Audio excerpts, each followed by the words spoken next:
Since being thrown out of the Windsor estate, the police have arrested becoming the first Andrew Irish person Mountbatten to win Windsor. Best It's Actress for her role in Hamlet. extraordinary revelation and development on this story involving the Epstein files and all the allegations that have been swirling around about Andrew over the many years, from Virginia Giuffre, now sadly deceased, and since then, and certainly what's been contained in the Epstein files was released in the last few weeks. But the police have arrived at Sandringham Estate this morning, the housekeeping mess that we left in this world we're handing off to them. Michael B. Jordan won Best Actor for Sinners, and K-pop Demon Hunters got he has Best been Original Song. arrested. Donald by Trump's the police. accused Of course, Sir Keir the Starmer of being brother reluctant the to put king, his aircraft the carrier in second son harm's of way our late as he Queen demands Elizabeth. 7 countries This is an send extraordinary warships development. to keep Those of us the have been key shipping talking an routes awful lot open. about establishment cover-ups and lack of, should we say, interest by the police in what are very, very serious allegations against Andrew. Perhaps pleased that that pressure has finally been put on the police, and they have done the job of actually looking into these issues seriously. Israel, the Must US, bear in and mind, Iran. of course, that the Prince has not been financial charged with help any for crime at homes this using point, oil and he for their has heating always this morning. denied any Meanwhile, Dubai wrongdoing International in Airport's relation closed to after any a of the drone allegations tank. about It's him. triggered a We'll nearby give you fire. more on that. We'll A talk mother to you will about appear in that court later, charged throughout with the show, murdering but her I'm just being told that the 18-day-old arrest has been on daughter. suspicion of Police were close misconduct to a in residential public property in office. This, of course, Westminster on relates to Saturday those Epstein after file reports allegations a newborn and the had fallen documents from that, heights. if they are The true, University would of suggest Kent that he says had its campuses are is open, alleged but in-person passed on assessments are basically cancelled what was after a confidential meningitis government outbreak. information 2 people died. when he was And the in football, UK trade envoy for this country for 10 years to Jeffrey Epstein for Jeffrey Epstein's financial gain.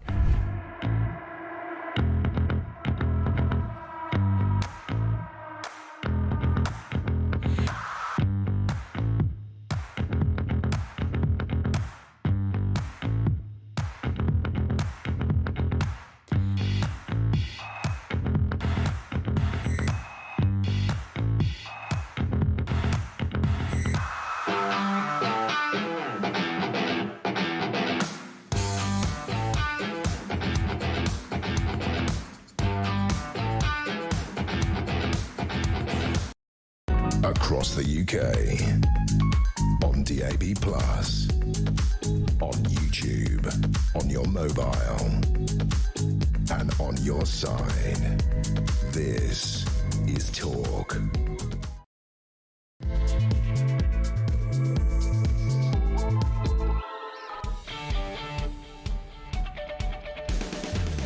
Well, a very good morning. It starts again. It is Monday, the 16th of March, and you're with Talk, of course, the home of common sense and the home of Alarm Clock Britain. I don't know what you're doing. I don't know how your weekend was. Mine wasn't great.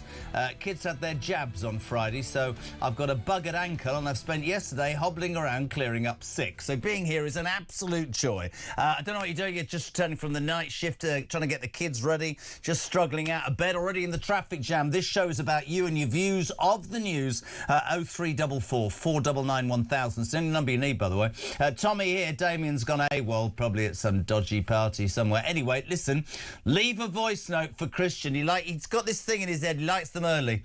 No comment. 0344. He's changed, by the way. For Mother's Day, took his 2-year-old daughter to a restaurant in Belgravia, for Christ's sake. Mine got chicken nuggets and threw it all up. 0344 499 1000. Text to 87222. In a minute, the First Lady of Talk, Poppy Coburn, will be here. But I just want to lay out what's been going on, because a lot has been going on.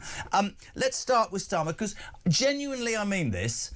I would love to come in here one day when actually, I'm just going to say good morning, Pops. How are you? I'm doing good. I said you look lovely today, and she went, that's because they put makeup on me. They've hidden my dark eye circles, you know, it's like a facelift in a bottle. You look very fresh. Oh, yeah. It's We're all like fake. the breakfast equivalent of Eamon and Anthea in the old days.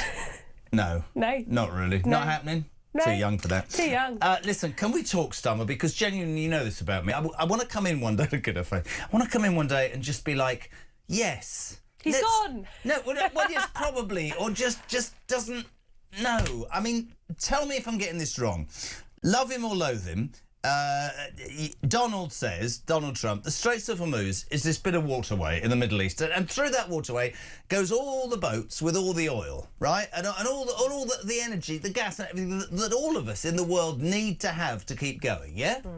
Iran are blockading it, And America yesterday said, we'd like to ask sort of a few of our allies, including the United Kingdom, to perhaps send warships to help reopen the Straits of Hormuz. Now, I understand we haven't got any. And in fact, the only one we've got, HMS Dragging Your Feet, is probably just passing the Isle of Wight because it left Portsmouth on Tuesday because it's that crap. But again, he said no.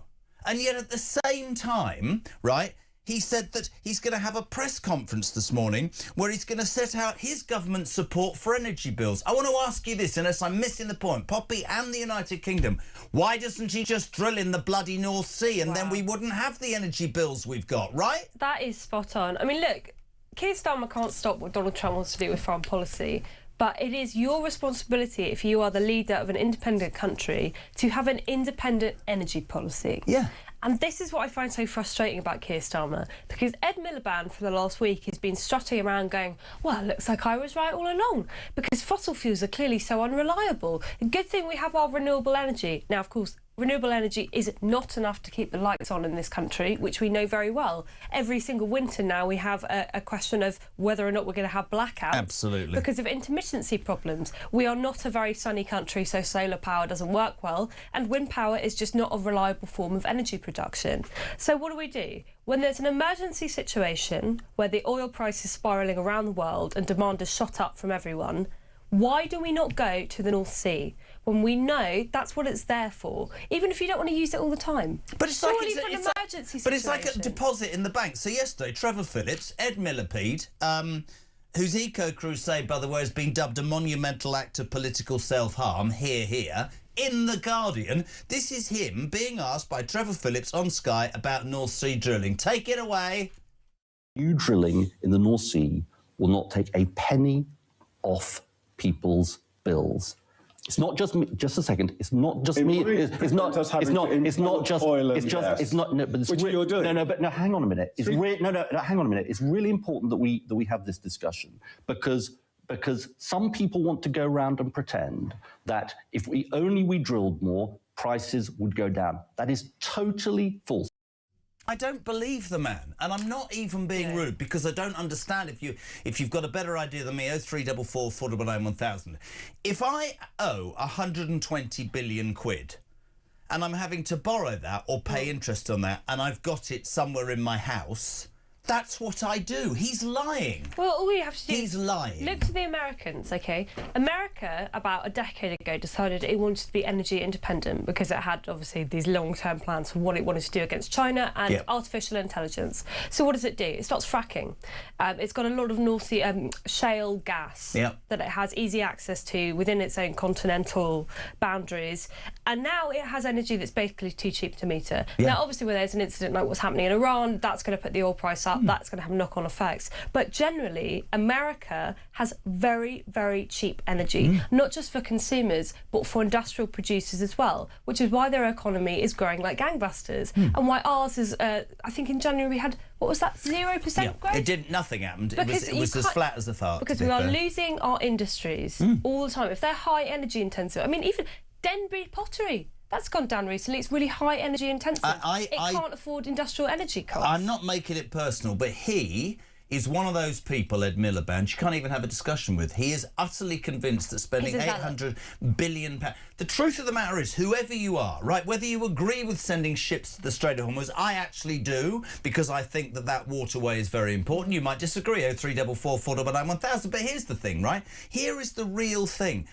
That ideology is false. Yeah. And you look at him being interviewed and you think, you're not even taking this, are you? The fact of the matter is, if you don't create enough energy, and we don't, right, with his wind farms, because it doesn't blow enough, you import it from another country and it costs more money. Or, if it does blow a lot, I've said this a lot, if it blows too much, guess what? We can't even store the bloody stuff. It's ludicrous. We should have made a decision years and years ago. But, I mean, look at this today. This morning, the PM will hold an emergency press conference where he'll set out support for energy bills with targeted support for pensioners and, wait for it, benefit claimants. Yeah. Good for the pensioners. Sorry, it does my head in. He knows as well as the rest of us that the way to get out of this problem is to harvest your own product, and he won't. They say to me, oh, it'll upset the friends of the earth. I couldn't give a toss. I care about people's bills. And by the way, where's Hannah Spencer and that green bunch of loonies? They don't say anything about drilling in the North Sea. They're too busy talking about trans issues. The stuff I find so concerning about this talk about bringing bills down is that it's classic Labour Party policy. With what they mean by bringing your bills down is lobbing a load of taxpayer cash at the problem and subsidising people temporarily instead of permanently bringing bills down by having energy security. I mean, look at France. They have nuclear energy. If you want to go down the green route, they're not suffering with energy shortages at the moment because they'd already planned for this situation. The real issue was 2012 when Nick Clegg decided that being in a coalition government was more important than sticking up for us. In front of the Telegraph, Starmer refusing to send warships to the Straits of Hormuz. What do you make about that? Do you think he should? No. I mean, I really strongly don't think we should be sending any warships over there. You don't? The reason for that is that I do not think this war is well planned out. I don't really think the Americans know what they're doing. I mean, I think you can make an argument that we've been attacked and because we've been attacked now, we need to get involved. I personally am not in favour. I do not think this country is strong enough, stable enough, secure enough to survive a conflict like this. I don't think it is, but what does that tell you about our military? Exactly. I mean, the question is, what's the point of having warships if you don't send them over? Which I think is a valid criticism. Have we got any, apart from HMS dragging your feet? Well, functional ones. I mean, I had a conversation with someone who used to actually be in the Navy, and he said, we've got half. We've got half a warship. Half a boat? One is half functional, the other one's totally non-functional. So there you go. I'm not sure what you can do with half a ship. Apart from have it sink in the middle of the ocean on the way there. Embarrassing. Love to hear what you think. 0344 499 1000. Pete, good morning. This new energy bill help? Well, it's going to have to come out of somewhere. They're going to have to cut something else or put taxes up even more, aren't they, to cover this? And we all know that this energy bill help will only go to Starmer's voter demographic friends, the ones that he bends over backwards for, and not us ordinary British people. I mean, you can't disagree with him. Rogers in Wales, brave. I'm sorry, there must be some financial interest of either family or friends to stick a crazy net zero plan when our assets of gas and oil would only improve our economy, and they're in the North Sea. Sonia, Mad Miliband is utterly deluded. He's so blinded by his fanatical belief about renewable energies, he's allowing British people to suffer. He should be sacked. He can't be sacked. He's more powerful than the bloody Prime Minister. Morning, Poppy, and that sidekick JK, says Bill. He started. Reference Starmer saying no to Trump. It's not his decisions, it's Mad Miliband's. That's interesting. Now, you and I can disagree about the fact. I mean, I believe we should send a warship. You're saying no. But irrespective of all of that, energy prices are going through the bit. So that is the main, I mean, I can say that is one of the main stories today. We'd love to hear what your thoughts on that. Would you send warships? What was it, Ed Davey? Do you remember him? Oh, goodness. Ed Wood, Sir Ed Davey, the man dressed up in a leotard. Dancing clown. Yeah, dancing Egypt. He won 72 seats at the last election, which tells you something about the people that vote for the Liberal Democrats. He said we shouldn't be at Trump's beck and call. Now, I can see you might be part of that agreement. The thing is, we rely on America for so much, and the next time they want America to pay lots to NATO, or they want America to click their fingers, because you watch what will happen if he doesn't send a warship, there'll be a trade tariff. The other thing, and we've got some amazing piece of work here from Samara Gill, our breakfast presenter. It was the breakfast reporter. The Al-Quds hate rally in London. We were talking about this last week. A week ago, the Home Secretary said, no, it's a hate march, pro-Palestinian, anti-Jewish, anti-Semitic, disgusting, ban it. By Wednesday, we were told she couldn't because they were going to stand still. And apparently, if you stand still, that's not a rally. I'm going to give you a little snifter of what Samara showed us yesterday. But basically, there were demonstrators brandishing placards declaring boom, boom, Tel Aviv. And that vile, horrible, disgusting human being, Bob Villan, repeated his controversial Glastonbury chant of deaf, deaf to the IDF. Samara, what you got? I agree. Israel. I'm going to report it. Because I'm going to report it as an evidence.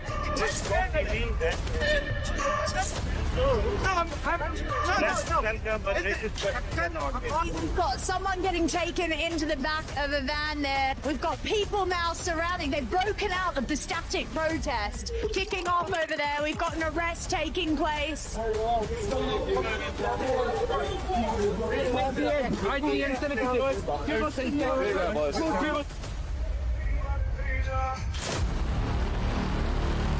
Excuse me.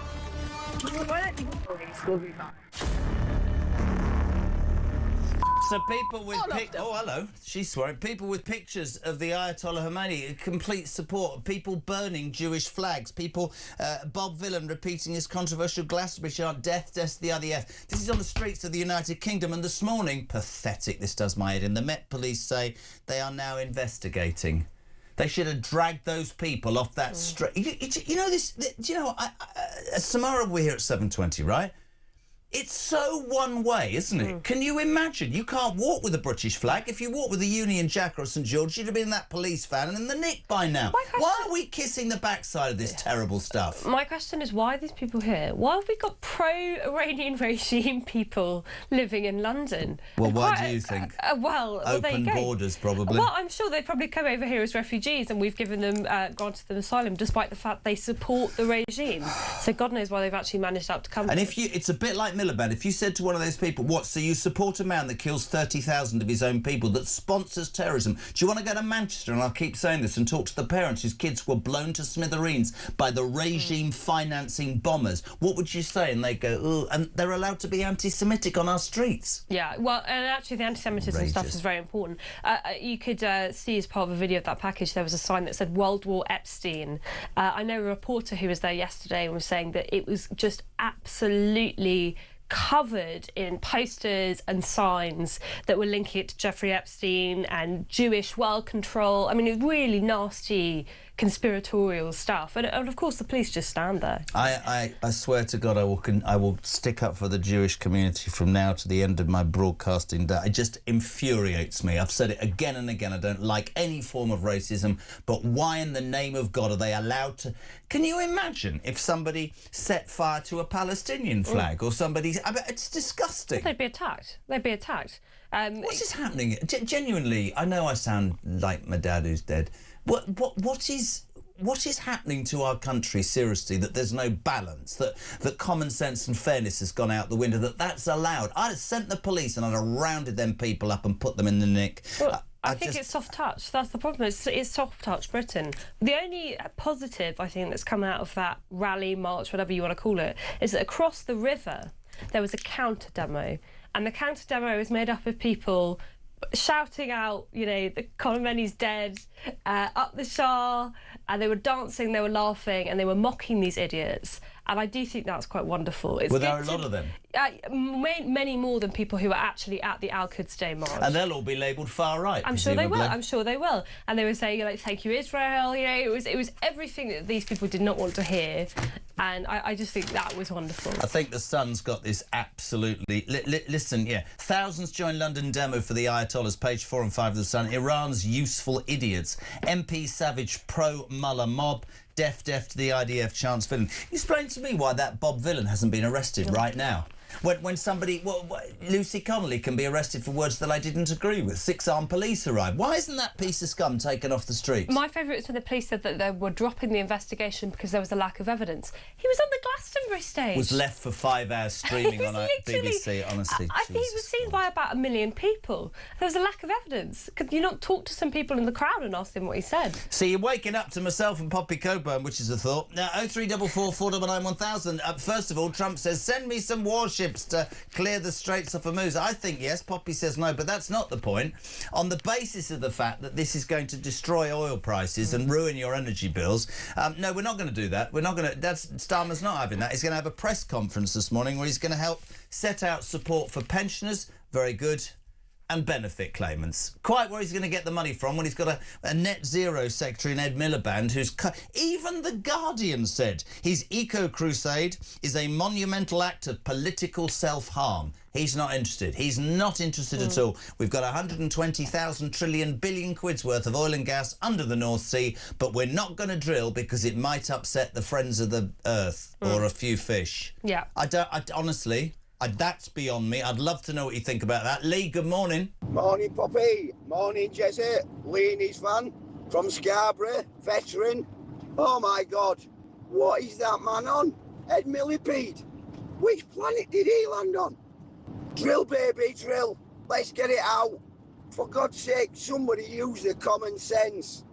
Great show, Jesse. Great show, Poppy. Carry on. To me, right, he's right. Yeah. Common sense would say, I'm going to use an asset I've got to make sure that the people in my country aren't being screwed by large bills. Well, of course, because the number one role and responsibility if you're a minister of this country should be to the people of the country, not to ideology, not to your friends who are activists. Yeah. It should be to people in this country. And I'll remind people as well, Liz Truss, what actually brought down Liz Truss? Spiralling energy bills. Yeah. I'm not saying it was necessarily her fault, OK? She was only in there for about a week. 46 days. We've survived on this show longer than that. The reason she spooked the markets is because she tried to subsidise high energy bills, and it didn't work because the market said you haven't got the money for it. Well, that's even more true now. So if the government does try and subsidise energy bills instead of, I don't know, increasing supply and bringing them down organically without having to take taxpayer money and shoving it in a hole, then maybe we wouldn't have this problem. I'm very proud to have got my grandson. My grandson is... I used to be married to his grandmother, obviously, and we're mates, but I'm very proud of the fact that he went in and said, drill, baby, drill, which drove at school. Which drove everybody nuts.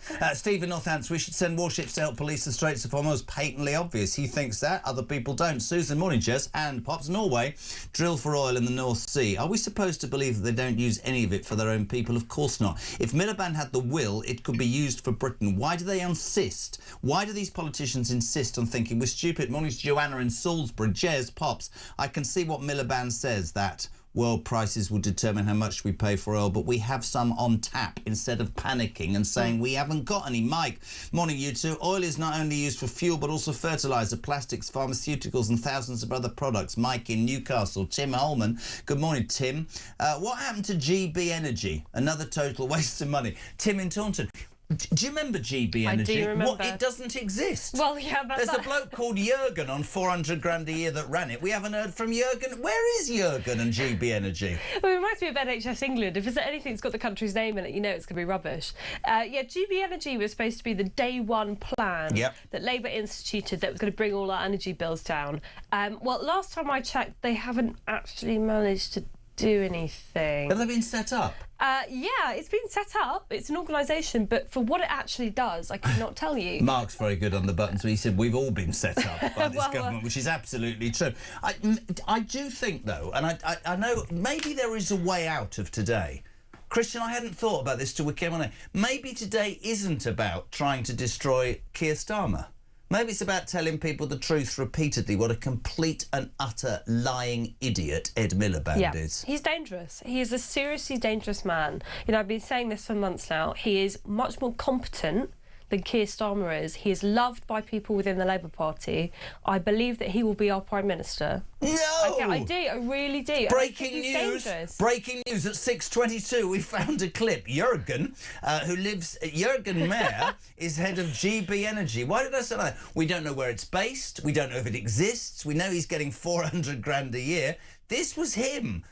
I don't even know where this came from. Last year, talking about energy bills. Take it away, Jürgen. It will help bring energy prices down. When? Well, it's a matter for government and policy to decide. But as the boss of this and as someone who is driving forward the ambition of the government, you surely have an idea in your head of when that central pledge to the people of reducing their bills by £300 will come into action. It is not in the remit of Great British Energy to work out exactly how that energy costing gets through to the consumer. Sorry. So we're going to set up GB Energy, which is going to make your bills cheaper. But it is not, I'm not going to do it, it is not in the remit of GB Energy to tell you how we're going to make your bills... Because you haven't got a clue, have you? This is... Look... Oh, the last thing this country needs is more arm's-length, semi-independent bodies that just take salaries from the taxpayer and provide nothing of use. I mean, seriously, nothing of use at all. The only way we're going to get energy bills down is to do exactly the opposite of what the Labour Party wants, which is to work with private companies to drill, baby, drill. Absolutely. That's it. No other way. Talking of Ed Miliband, the most dangerous man we reckon in politics. Morning, Matty. Good morning, Poppy and Jezza. Matt in Warrington loading a van. I seen that Ed Miliband on telly yesterday. Why don't they just put him back on Wallace and Gromit? Because that's the only thing he's good at. Okay? He's absolute idiot. He's so deluded. I pay a lot of money to get in his condition. And then now we're being asked to support in the Straits, whether you agree with it or not.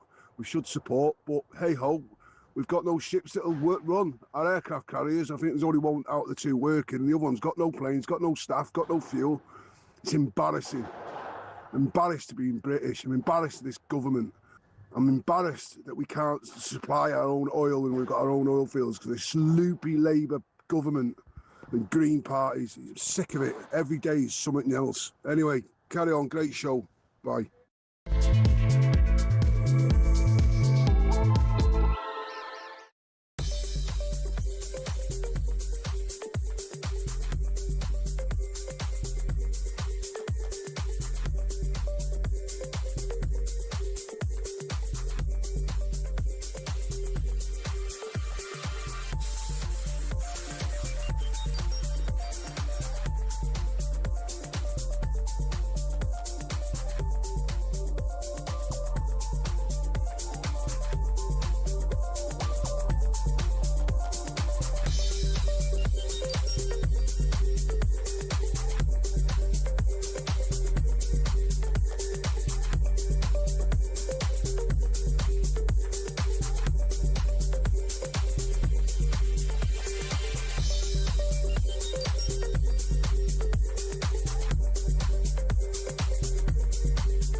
The free movement thing is obviously not ideal because at the moment we need to be strengthening our borders, not weakening them. But in military terms, we do need a better relationship with the EU. There is no real opposition in Iran, so no one's going to be rising up anytime soon without some help.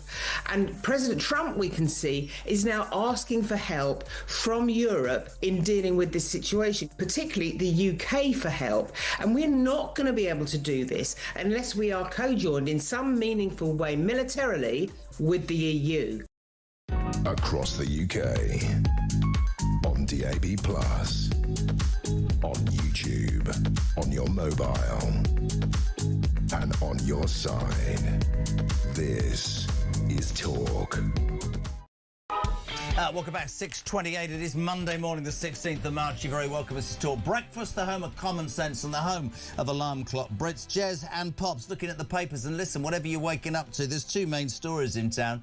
We're not apparently going to send any ships to the Straits of Hormuz because we haven't got any and we don't want to get involved, apparently. But oil prices are spiking, which means your energy prices, which were going to come down, are spiking. And before you fall for the BS that this government will undoubtedly throw out, which is your energy bills are going up because of none of this has been going on for ages, and nobody with a straight brain cannot understand why, when you've got liquid gold under the North Sea, this net zero madness needs to be given up. We need to drill and we need to pay for our own things. The other thing is that Al-Quds rally yesterday in London, a hate rally, and people setting fire to Jewish flags, placards saying boom, boom, Tel Aviv, that horrible Bob Villan who at Glastonbury was death to the IDF, allowed to do it again, and the police are looking into it. Should drab these scumbags off the streets. I'm going to say good morning to Liam because he's been kind enough to send a voice note, but this is entirely how not to do a voice note, in that his sat-nav appears in the middle of it, his hands free, and it's but we'll play it. But this is an example of how not to record one. But we love you for taking part, Lee.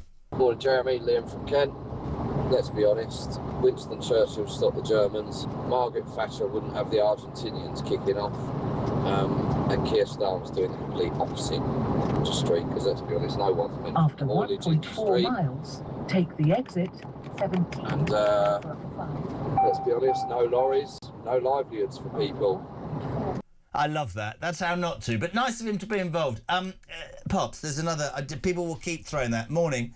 Nice to see you, Poppy. Is it bring your granddad to work day? Wow. GB Energy is allegedly based in Aberdeen, but I've never seen it, nor anybody I know, says James in Aberdeen. This is GB Energy. Michael, stop saying we should send warships, Jez. We don't have any ships, tanks, heavy artillery or troops. 50% of our troops are unfit to fight. Italy is better armed. If you tell me Luxembourg is, I think I'll give up. Will someone please tell Mad Miliband and co that no matter what they do, it's too late, says Maggie in London. The thing is, Mags, genuinely these people won't listen. But Pete has an amazing idea this morning. You know HMS Dragon, our only warship, took quite a while to leave. Why didn't we pack it full of Iranian illegal migrants? As we've got no bombs. And seriously, and just take them home. OK, no, I've got an alternative idea. That's a great idea. I've got an alternative idea for you. How about, instead of sending a warship, because clearly that's not working out, we get some of the dinghies that have arrived at Dover and we send them instead? That's brilliant, right, surely? I think you and I could run this government, do you not think?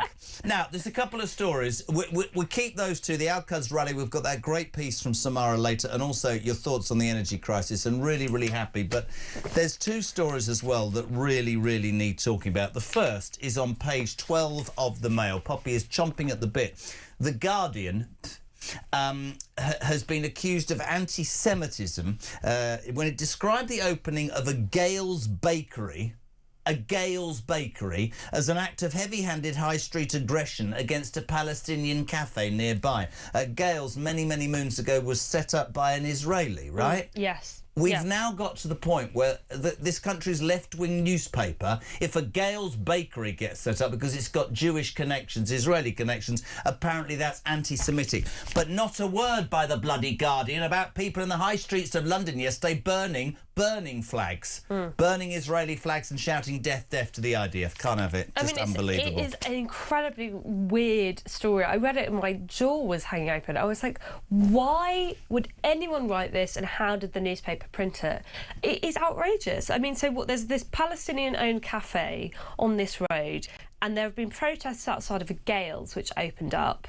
Now, of course, it's lunatics that have spare time to protest outside of a Gales, which is not owned by an Israeli. It may have been founded by one, but it's not owned by one. The connection is apparently that its financial backer, Bain Capital, has also invested in Israel at some point, which is pretty tenuous, I think you would agree. But what people's contention is, well, what else do you think about Gales? You think, well, this is a Jewish bakery, OK, that serves Jewish bread. It was founded by an Israeli. Is there some kind of conflation going on? What, so you can't have a Jewish cafe next to a Palestinian cafe? We've all got to all protest about that. It's incredibly, incredibly bizarre. And I don't know why on earth they would give any air or even an idea of support to these nutty protesters. But that's the point, and people will say you're saying that because, you know, you're to the right and whatever. The Guardian, that's a let's call it out for what it is. Was it Sam Lawley and William? I think it's an appalling piece of journalism. No, I think it's appalling. I mean, seriously, I think anyone, regardless of where they are on the political spectrum, that is enough of a loser to go to a protest outside of a cafe when people are trying to eat their croissants. How many people now, do you think, genuinely using that as an example, believe anything that they say, or they're just jumping on the bandwagon? I think it's jumping on the bandwagon. I think some people have too much time on their hands. I hear it all the time, the boycott. This is supposed to be the Palestinian boycott of Israeli-connected businesses. Apparently Starbucks, McDonald's... The reason to boycott these businesses, by the way, is that they have branches in Israel. It's that tenuous. It is that tenuous. These people have too much time. I'll be delighted they'll be boycotting this then, because I should stick up for my Jewish friends from now to the end of bleeding time, because I think it's disgusting. And none of those people that jump up and down and say we need to be a fairer society, and it's absolutely wrong, they're all right to protest simply because you're born Jewish. You can have your flag things, you can have your children abused. Absolutely outrageous. Good morning, Jez. The news now is so relentless and depressing, it's literally making me ill. I have this morning cancelled my membership with Reform and joined Restore UK. I truly believe it's the only way. As a small business, I am being destroyed. I'm watching the UK being ripped apart and I really can't listen anymore. Thank you for giving a voice to hardworking Brits. You are a genuine presenter who cares. Helen in London. It's hard for many people, small businesses. And just in case you thought that I wasn't on one this morning, because it was calm when I arrived, I have my wife's made lovely banana bread. Everything's fine. Do you want a piece of a banana bread? I love banana bread. Oh, I'll get you a bit in the next... It's very good, the banana bread. Good thing. the RSPCA. Just going to start moving my head, because there's one thing I was taught when you started out in radio, to be very careful if you criticise anybody who loves animals. The RSPCA has suggested that rats, pigeons and seagulls should feature on banknotes instead of Sir Winston Churchill.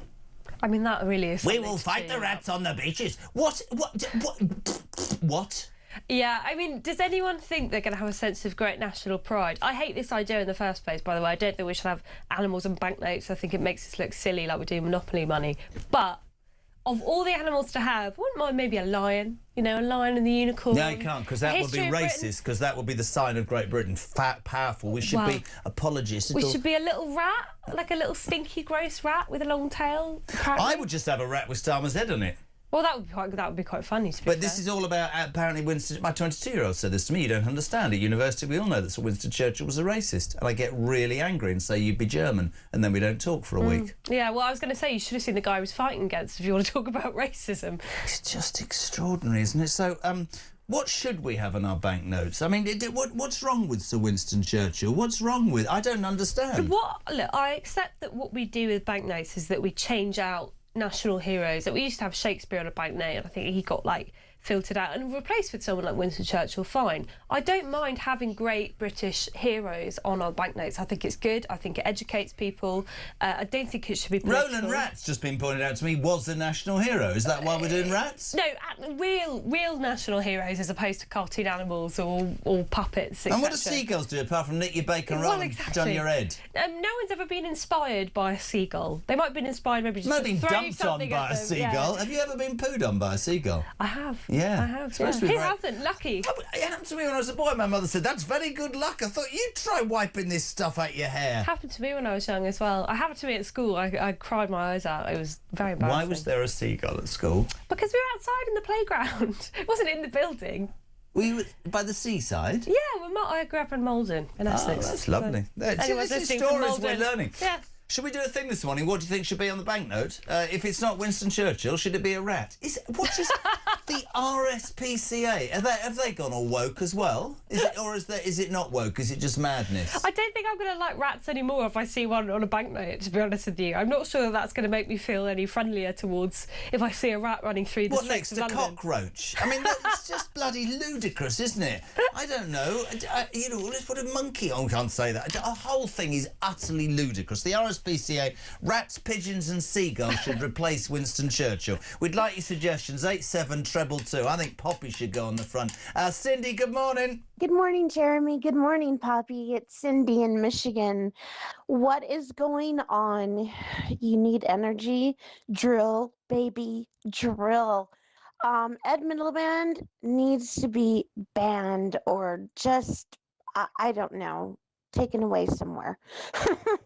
Anyway, I hope that you both have a lovely day. Great show, Jeremy.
Across the UK. On DAB+. On YouTube. On your mobile. And on your side. This is Talk.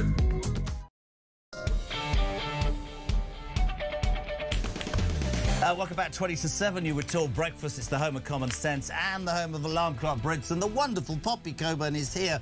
You're waking up to news that it's OK for the Al-Quds static march to happen yesterday and people to burn Israeli flags and have placards sticking up for a man who sponsored terrorism, and the police just stood by and did nothing. We salute the others across the river, though, who were calling them what they are. Keir Starmer refusing to send warships to help reopen the Straits of Hormuz. So opened up a whole debate about the energy prices.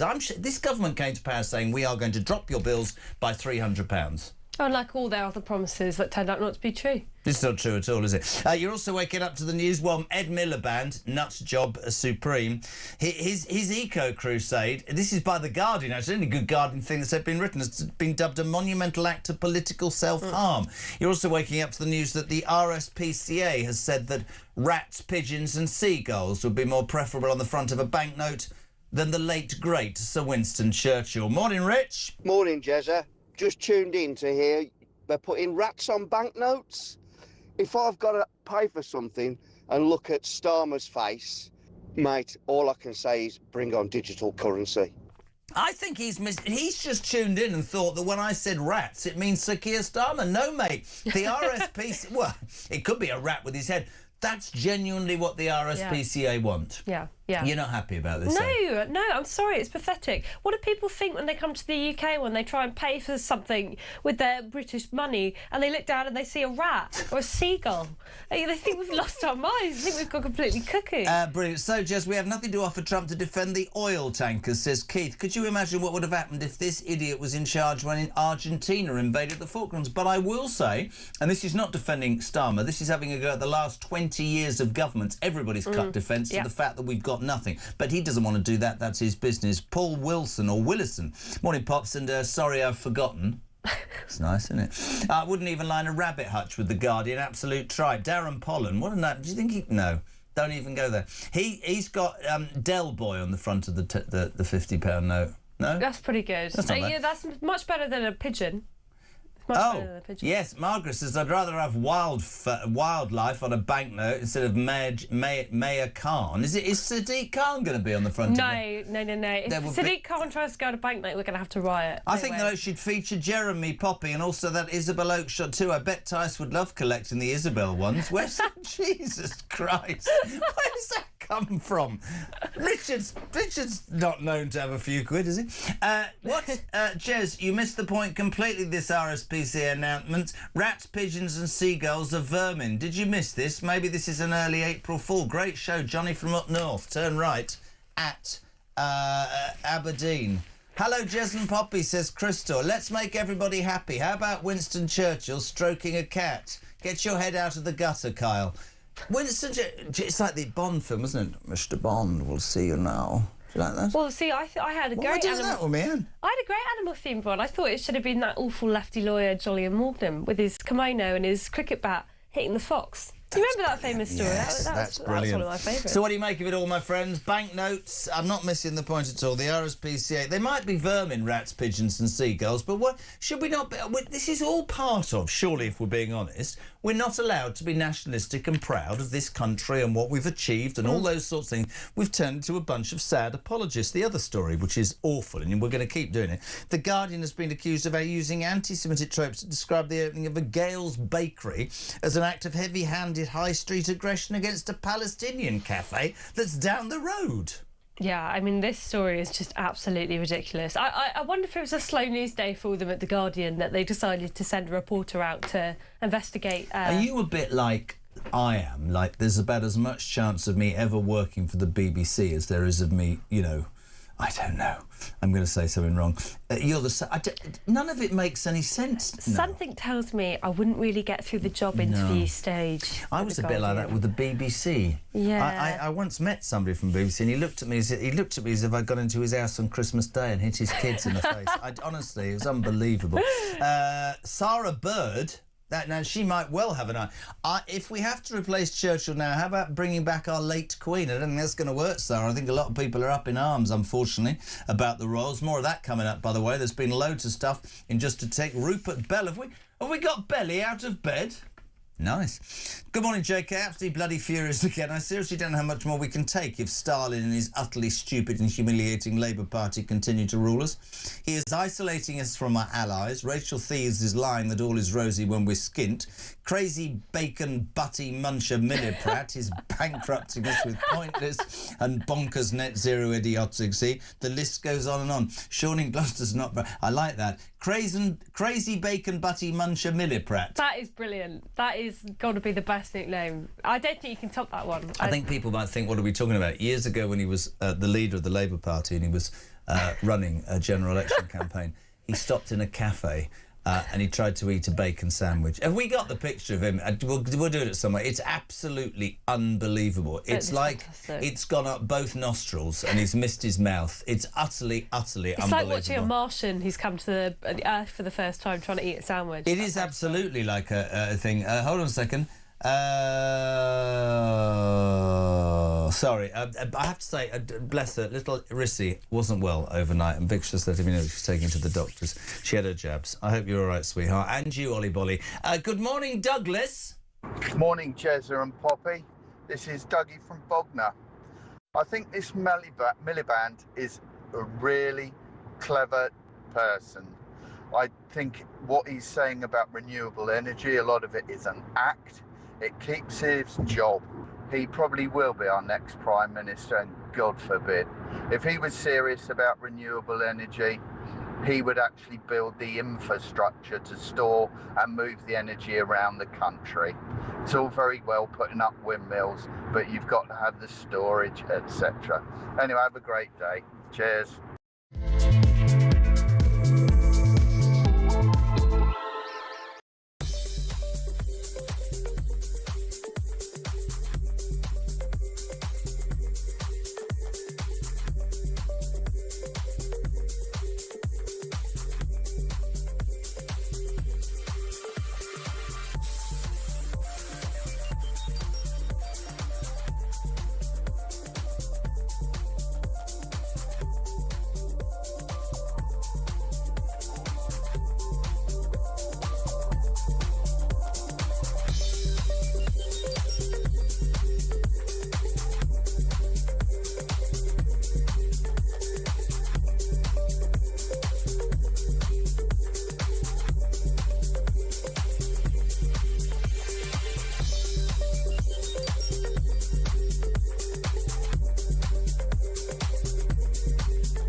Spanish people are not being able to have children because there is a huge burden on them to pay huge taxes. There are low salaries, so it's very difficult. They can't buy a house or an apartment.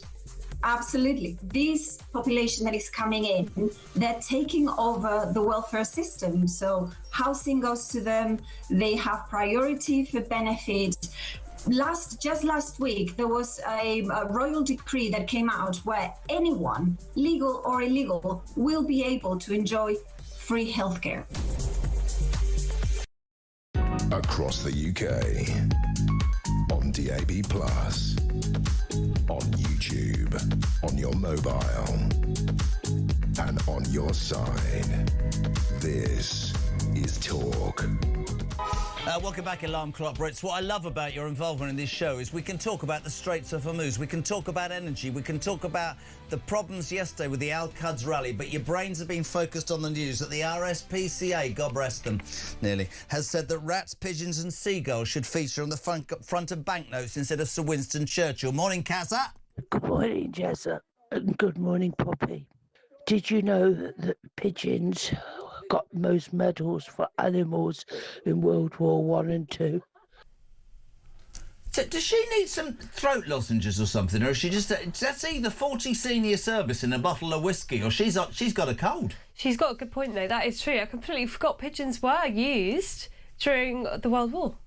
For what? I think they were sending covert messages. Right, OK. It's before Snapchat. We're going to go to a man who's got more... We're going to go to a man who's got more headlines, more labels, more titles than anybody else at Talk. Last week, he was Talk Sports Racing ambassador. His brother, of course, a famous racehorse in training. He hasn't achieved too much. Today, he's Talk's royal editor, but he's also a military man. Belly, good morning. Rupert Bell. Good morning. I can tell you how important pigeons were in the Second World War. Because when my grandfather was head of the MI6, occasionally he would go home to his house in Wiltshire, and he had various communications things. And at this house, there is still the pigeon coop that was used so that if they break down in messages between London and Wiltshire, pigeons would fly to his house.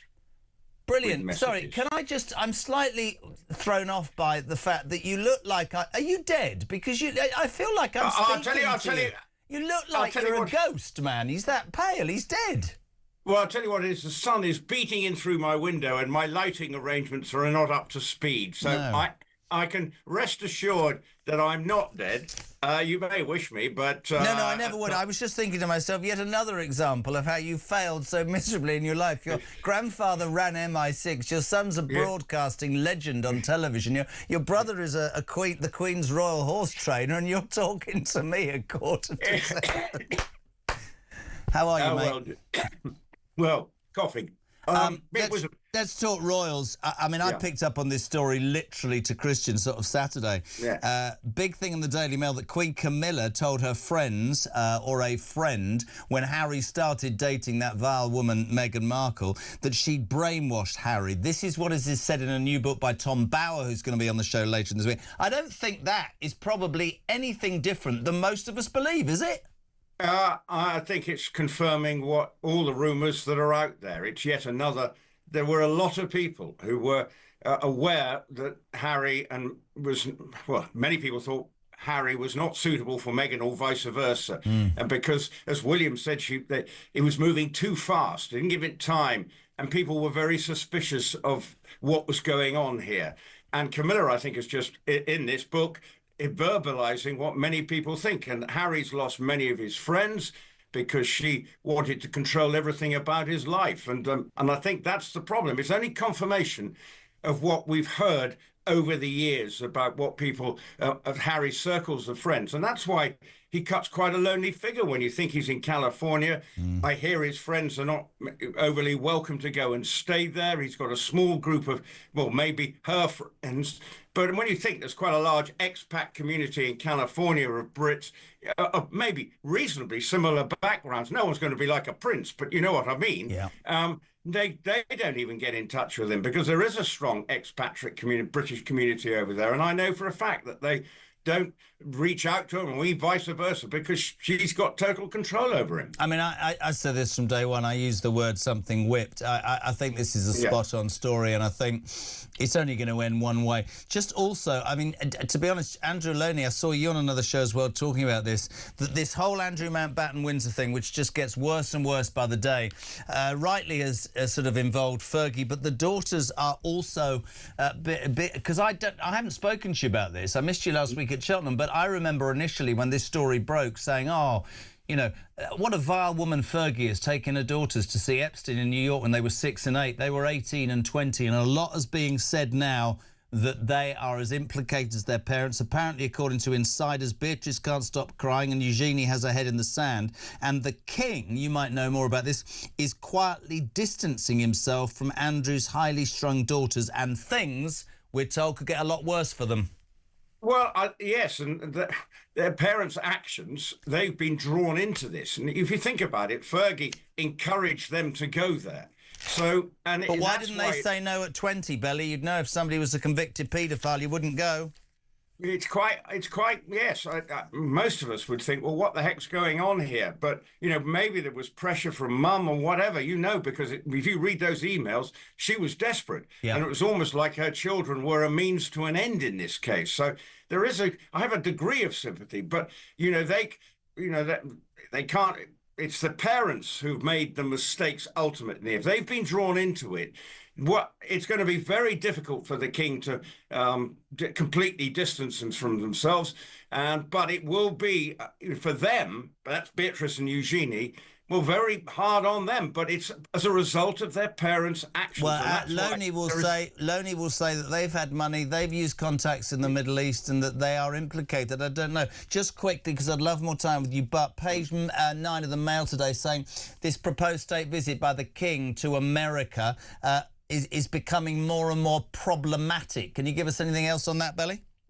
I think that it is, because for Trump is now trying to say all the NATO allies want support. It's getting very political now, and people are standing away from, and certainly in Europe, of what's going on with America and Iran. And so for the king to go there, and we don't know how this whole thing is going to play out. And if it's still going on and we're not at the forefront of helping Trump, then it's going to be a very uneasy visit. So while they are, it's on the main reason for going is celebrating 250 years of American independence. But at the moment, the political tensions between Whitehall and Washington are pretty intense. And the king may be told, I'd rather you not go there because of the political, because that's part of the process, is the soft politics of the king. And I would suggest Keir Starmer and his government wouldn't necessarily want him to be going there. But it remains to be seen whether that will be the case. Short and sweet, a bit like yours and my career compared to the rest of your family and mine. But it's always great to have you on. Do you want to say good morning to Poppy? Have you met Rupert Bell? I haven't.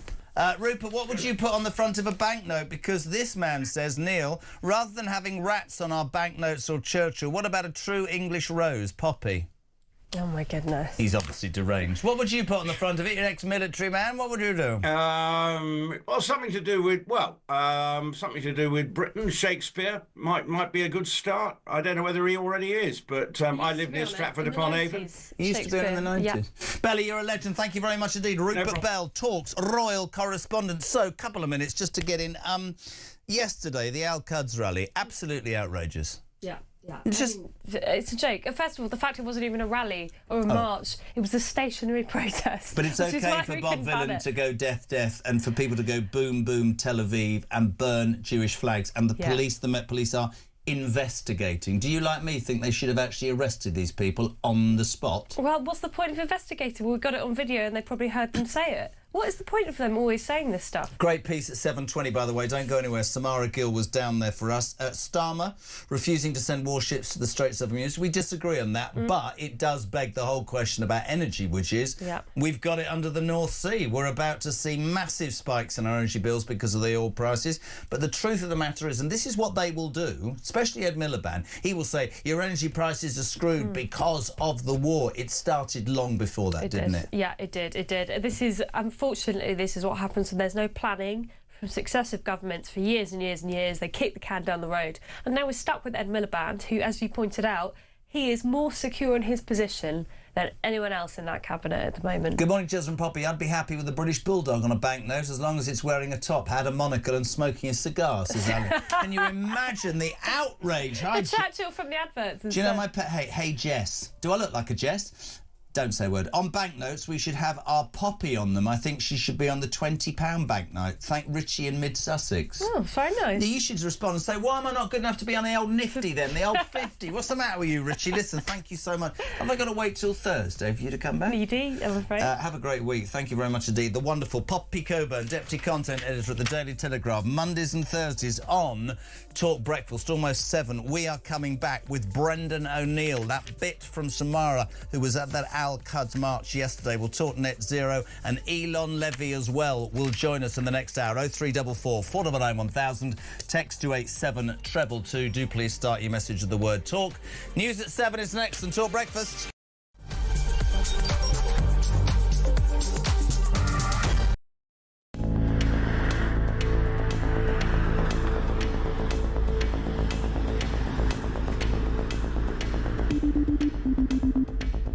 Fancy returning to the front line as Foreign Secretary? I am going to return.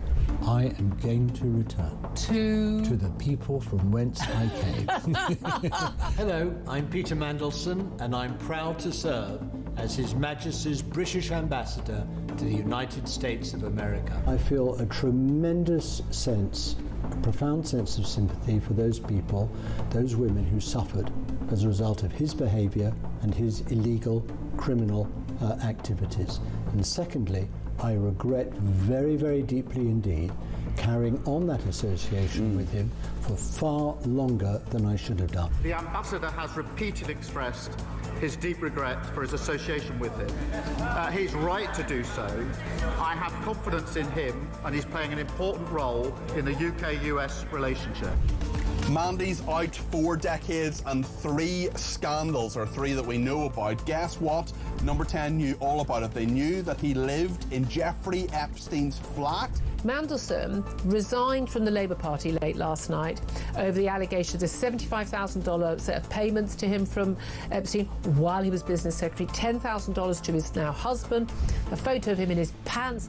This isn't just bad form. There are strong arguments here for him to be facing investigation over misconduct in public office. I knew of his association with Epstein, but had I known then what I know now, I'd have never appointed him. Breaking news that Lord Mandelson, Peter Mandelson, has now been arrested. So Mandy and Andy have now both had their collars felt. This is the establishment, the British establishment on trial. Came to us around about 5 o'clock when we learned that we saw footage of Peter Mandelson being led out of his London home in very exclusive Regent's Park by 3 coppers. Now we have all these allegations, we have all the documentation related to those allegations, which Downing Street is being forced to put out. The first tranche of it will be early next month.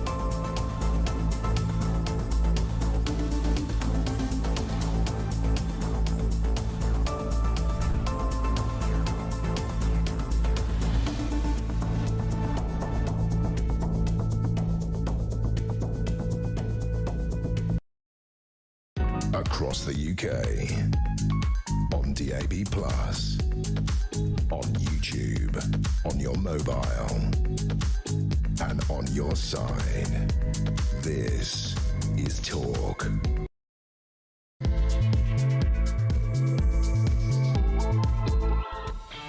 A very good morning, just gone 7 o'clock. We're live across the United Kingdom. This is Talk Breakfast. JK here until 10. It's the home of common sense. It is, of course, the home of the alarm clock Brits. What are you waking up to this Monday morning? You're waking up to the news that Keir Starmer is refusing to send warships to help reopen the Straits of Hormuz. Donald Trump last night saying the 7 main allies should help him. We don't want to. That's Starmer's position. It maybe is yours. We don't even have any bloody warships anyway. But, you know, I did make the point, and I'll make it again. The next time we expect America to pay lots of billions of pounds into NATO or click their fingers and get their help, it might be different. But that's a view. What this has caused, though, is a massive debate about energy costs and the situation with energy, because this morning Keir Starmer's going to hold a press conference, an emergency press conference, where he's going to set out how his government is going to support energy bill costs for pensioners, and wait for it, benefit claimants. So if you're a hard-working Brit who pays your tax and doesn't get jack, your energy bills are going to go up. And before this government tell you that this is ultimately all about the situation in the Middle East, it started long before that. They said they'd drop your bills by 300 quid. They brought in net zero madness under Millipede. By the way, which is his crusade, even by The Guardian, dubbed today as a monumental act of political self-harm. He will not listen. We have got liquid gold in the North Sea, gas and oil, which would rid us of our debt and make sure that your energy bills go down. But this mad idiot, watched him yesterday on Trevor Phillips, he genuinely believes what he's saying. But I'm telling you, I think he's a liar. Watch this. New drilling in the North Sea will not take a penny off people's bills. It's not just me. Just a second. It's not just me. It's not. It's not. It's not just oil. It's just. It's not. No, but it's which you're doing. No. But no. Hang on a minute. It's no. Hang on a minute. It's really important that we have this discussion because some people want to go around and pretend that if we drilled more, prices would go down. That is totally false. But it's not totally false, because the truth is you have the wind farms, which means that you create it that way, but it doesn't blow enough. So then you have to import it, Miliband, probably from Norway or from a different European country, and it costs more because that's how they make money, despite the fact they've taken it out of the North Sea like we won't. And then if it does blow too much, guess what? We can't solve it. We can't save it. We can't turn the machine. It's a joke. It doesn't work. We are 20 years behind everybody else. Listen to this. Jez, Pops, great show. No one is talking about the disgusting prices of heating oil. We paid 295 quid for our heating oil in October. Just checked on Topping Up, and the cheapest price for the same amount today is nigh on 695 quid. This is absolutely disgusting. I don't know where these companies think you can find this extra money from. I'm seriously at the end of my tether. Says, of course, Linda in Deal. There's your point. He's going to stand up and he's going to talk about pensions. Good. Benefit claimants. What about the hard-working Brit? You're also waking up to the news yesterday. You know that rally in London, the Al-Quds hate rally, that they couldn't ban because nobody was going to move? Great piece in about 20 minutes with Samara Gill. Our reporter went down there. But it seems that people had placards saying "Boom, boom, Tel Aviv." They were burning Israeli flags. And Bob Villan, you remember that scumbag from Glastonbury? He was rushing around going death, death to the IDF. And what do the Met Police do? Oh, we're going to talk about it and investigate it. Drag them off the streets, for Christ's sake. And while I'm on one, sorry about this, this is even worse. The RSPCA this morning saying that rats, pigeons and seagulls should feature on the front of banknotes instead of that odious human being, Sir Winston Churchill. I think I've woken up again to a country I don't recognise. Morning, Dazza. Morning, Jezza. Darren working over there in Holland. I don't think it really matters what animal you put on the banknotes, does it? Nobody's ever going to see them anyway. Ain't nobody got any money anymore. Anyway, have a nice rest of your day. Ta-da. Yeah, I'm sure I will. Damien in Nottingham says, debt crisis solved, Jez. Breaking news. Put Keir Starmer on the front of our banknotes. No one will want to use his money, and then everybody will have more money and the world will be a better place. 7:07. We say a very good morning. I love having this man on, chief political writer at Spike. Good morning to Brendan O'Neill. Good morning, Brendan.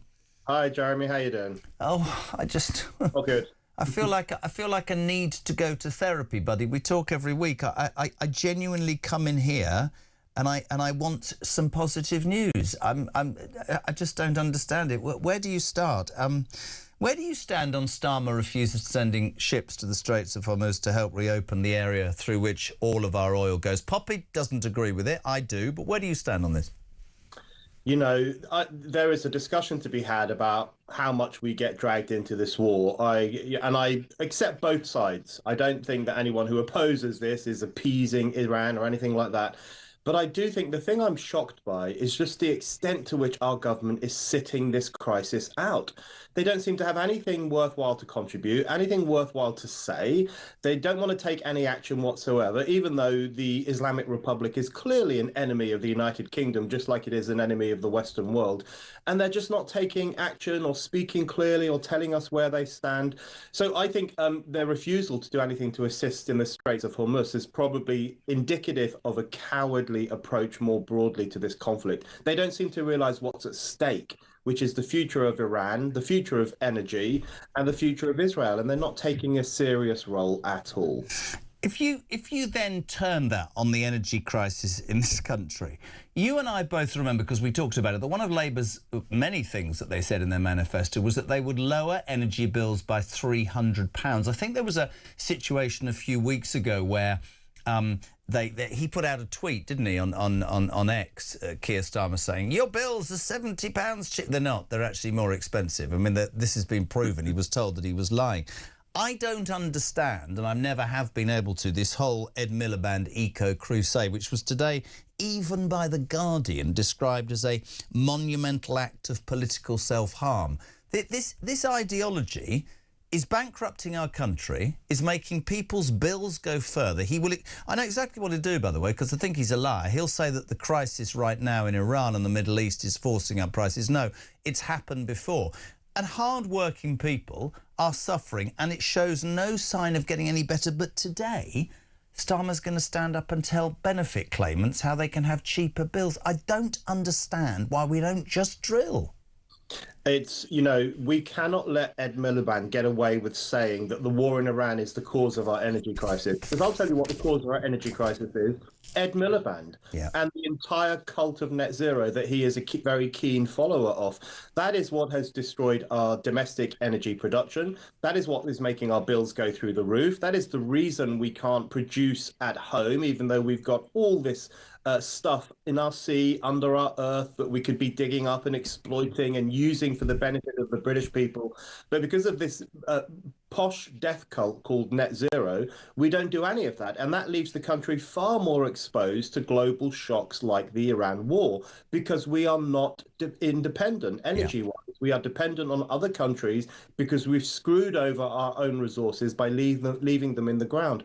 So we can't let Ed Miliband get away with pontificating about what's happening in Iran. He is the cause of what's going on in Britain.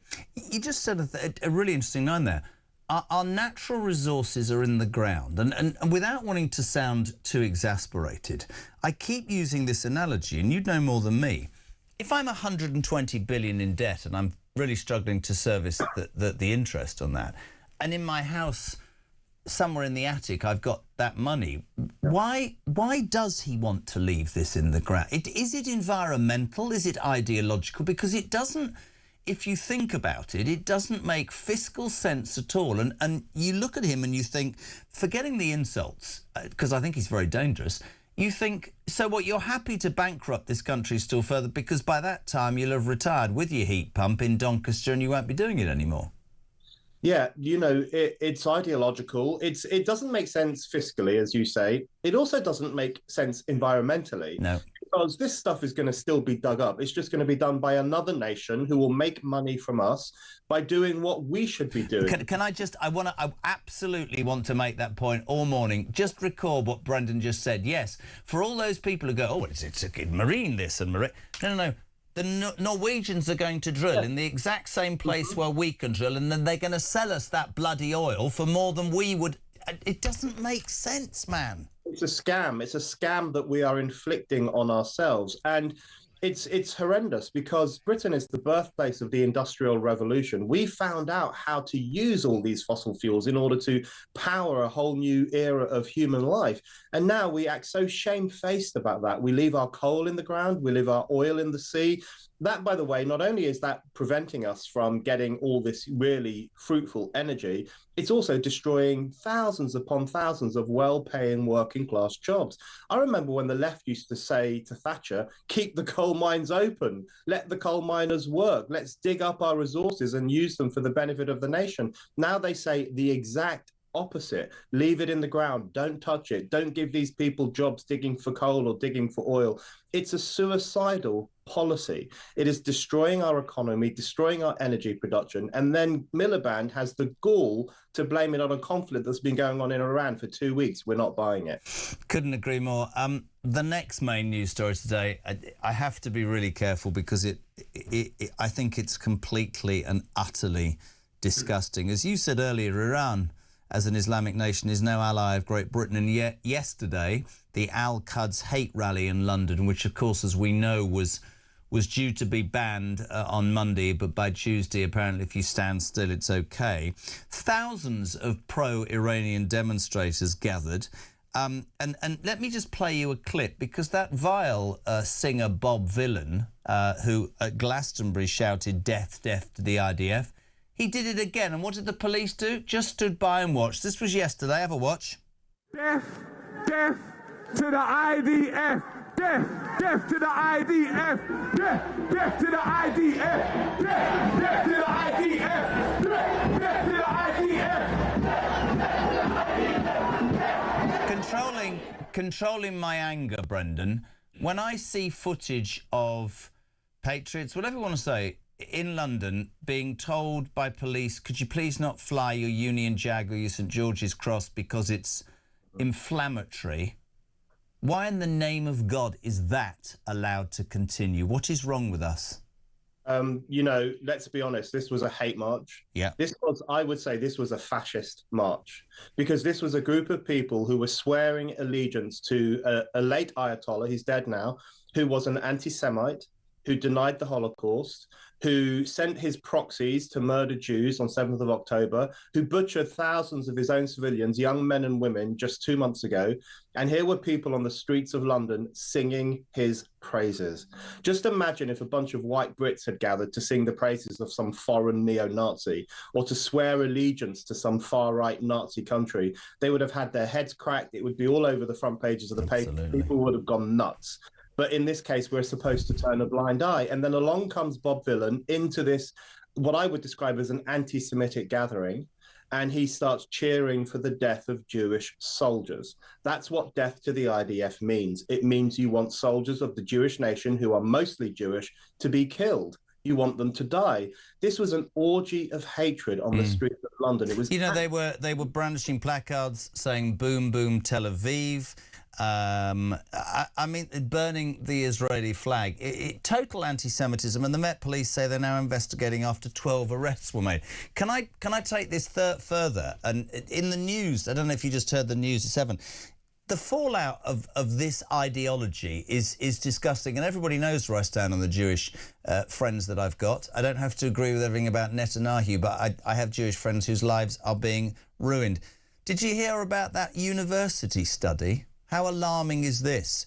20% of university students in this country refuse or don't want a Jewish housemate.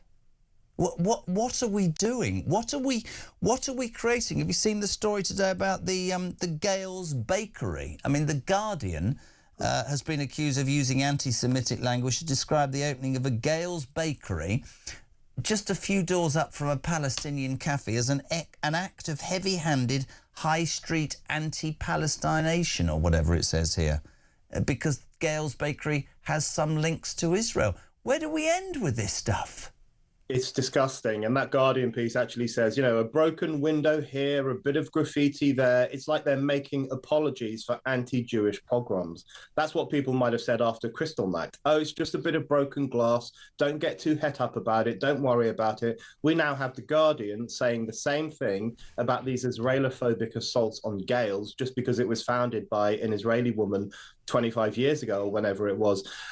It's anti-Semitism, all of it. And just look at what happened in Europe and the US over the last week. Synagogues were attacked in Michigan, in Brussels, in France, in the Netherlands. We had this orgy of hatred on the streets of London at the weekend, with people chanting for the death of Israelis. And now we've got people making apologies for violent attacks on cafes that just happen to have been founded by Israeli Jews. We are living through a very dark period. And I would say to the left, if you've ever wondered what you would have been doing in Germany in 1933, just look at what you're doing now, because that's what you would be doing. You would be lining up with the Jew haters, who would be making excuses for anti-Jewish violence. That's where they stand now, and it's really disgusting. It's beyond disgusting, and it will continue to be called out on this station and on this show. I completely understand that there are those who don't agree with Israel's policies in terms of maybe Gaza and certain approach, although I would respectfully suggest the only democratically elected government in the Middle East is Israel.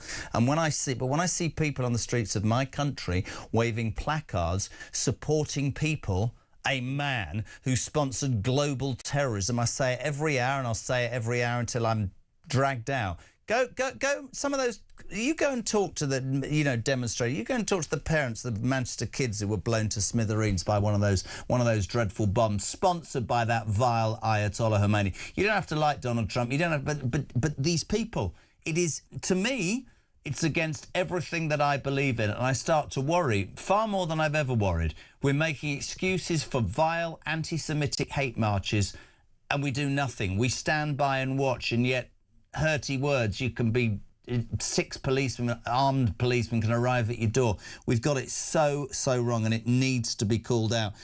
Just to continue before I let you go, little bit light-hearted, but again, I think it tells us an awful lot of where we are. The RSPCA has today said, Brendan, that rats, pigeons and seagulls should feature on the front of banknotes instead of Sir Winston Churchill. More apologists. I mean, this is...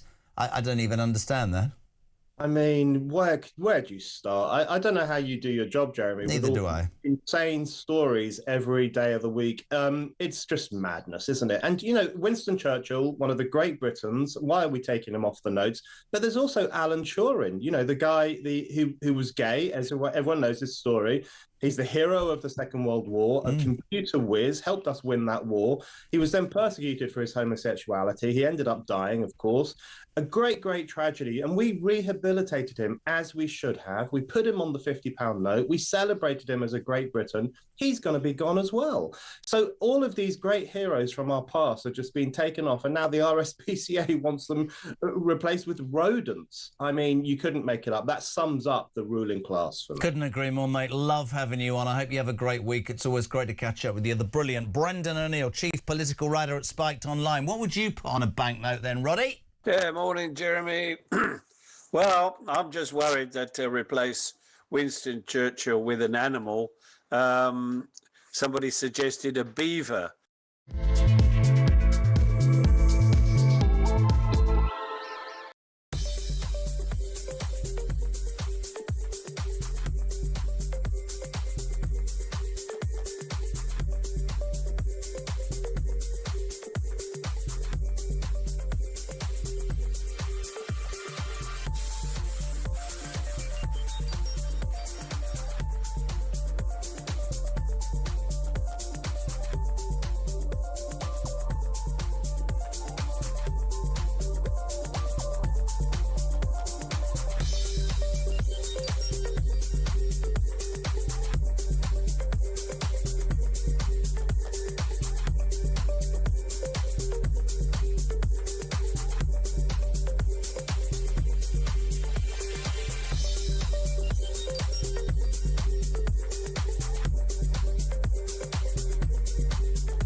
Situation with Lord Mandelson, is it enough to force the Prime Minister to resign? What I think is very clear is the Prime Minister said that he didn't know about any of these things. At the time, he was saying, Mandelson lied to me about the extent of the relationship. We obviously forced his hand to be able to have to publish the documents from the time. We actually haven't had all the documents fully published, which again shows, I think, there is more that they are hiding. Everybody in the Labour Party should consider whether they want a Prime Minister with that kind of judgment.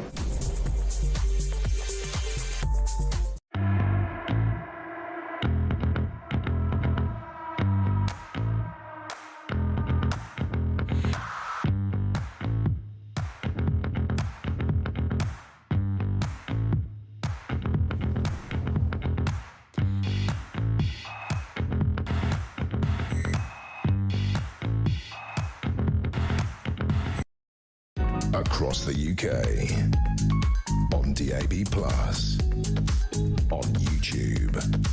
mobile, and on your side. This is Talk. Welcome back, my friends. 7:23. Busy old one this morning on Talk Breakfast, the home of common sense, and of course, the home of Alarm Clock Brits. Whatever you want to talk about, 0344 499 1000. Text to 87222. This has got you. The RSPCA, I can't do this job anymore, has said that rats, pigeons and seagulls should replace Sir Winston Churchill on banknotes. People are saying he was racist and we should apologise. Right. How about Meghan Sparkle on banknotes, says Mick. Yeah, if that happens, I'm leaving. No longer will I be using cash. Lewis says, how about Zippy, Bungle and George? That, to be honest, that would probably be sent.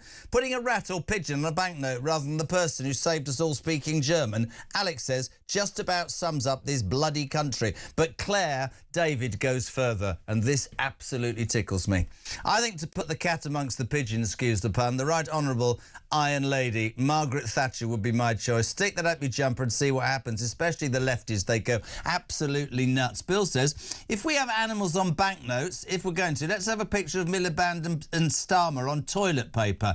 I've got to be honest with you, I wouldn't even wipe my backside to Keir Starmer. 725 0344 499 1000. So important is she doesn't even bother even coming in anymore. Good morning, Samara Gill. Good morning. I think I left the office about 2 hours ago, Jeremy, so maybe I should have just stayed.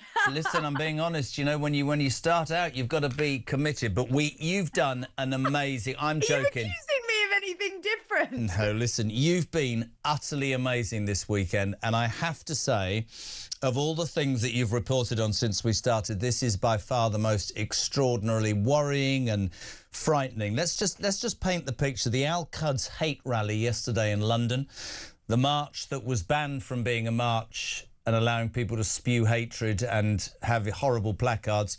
It was allowed to take place because there was a legal loophole, which is static. Static is not a march. You went down there. We saw on the footage earlier banners saying boom, boom, Tel Aviv. We had that vile Bob Villain guy shouting death to the IDF.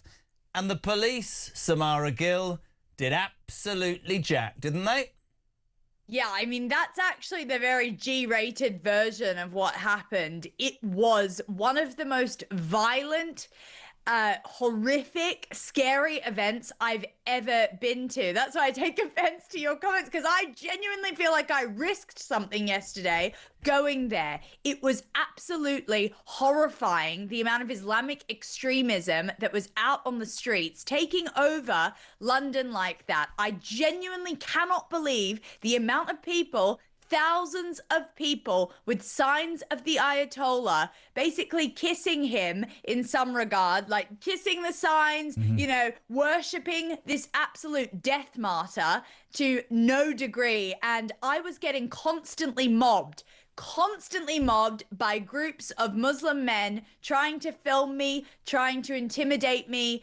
It was one of the scariest things in my life. Because they knew you were reporting, so yeah? Yes, and they knew we were from Talk because we had the branding. We subsequently had to take the branding off to protect ourselves. It was horrendous. And someone who wasn't making it very easy for us was this so-called pseudo-organization called the Islamic Human Rights Commission. Let's just take a look at what they were doing to help the free press yesterday. I'm talking to her. I'm not talking to you. No. The British is the statement. If you don't mind, if you can stop taking the interview right now. You can do it from the inside, please, if you don't mind. We're just doing that to make sure. We're from the organizers. That's up to her. What? Anyway, this is the day we're opposing the continuous genocide of Israel, Britain, and USA in Palestine. The defenseless people, babies, genocide, being killed in hospital, and these people, they flag bearers of democracy, look what they do. And Iran, 20,000 people being killed by America and British bombing. All of them. Excuse me, we're the press, so we're going to get the police involved if you think... I think is a good statement. Anyway. That's the Islamic Human Rights Commission.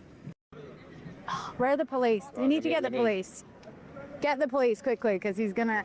I'm gonna report as an evidence. Okay. They are with talkTV and this gentleman.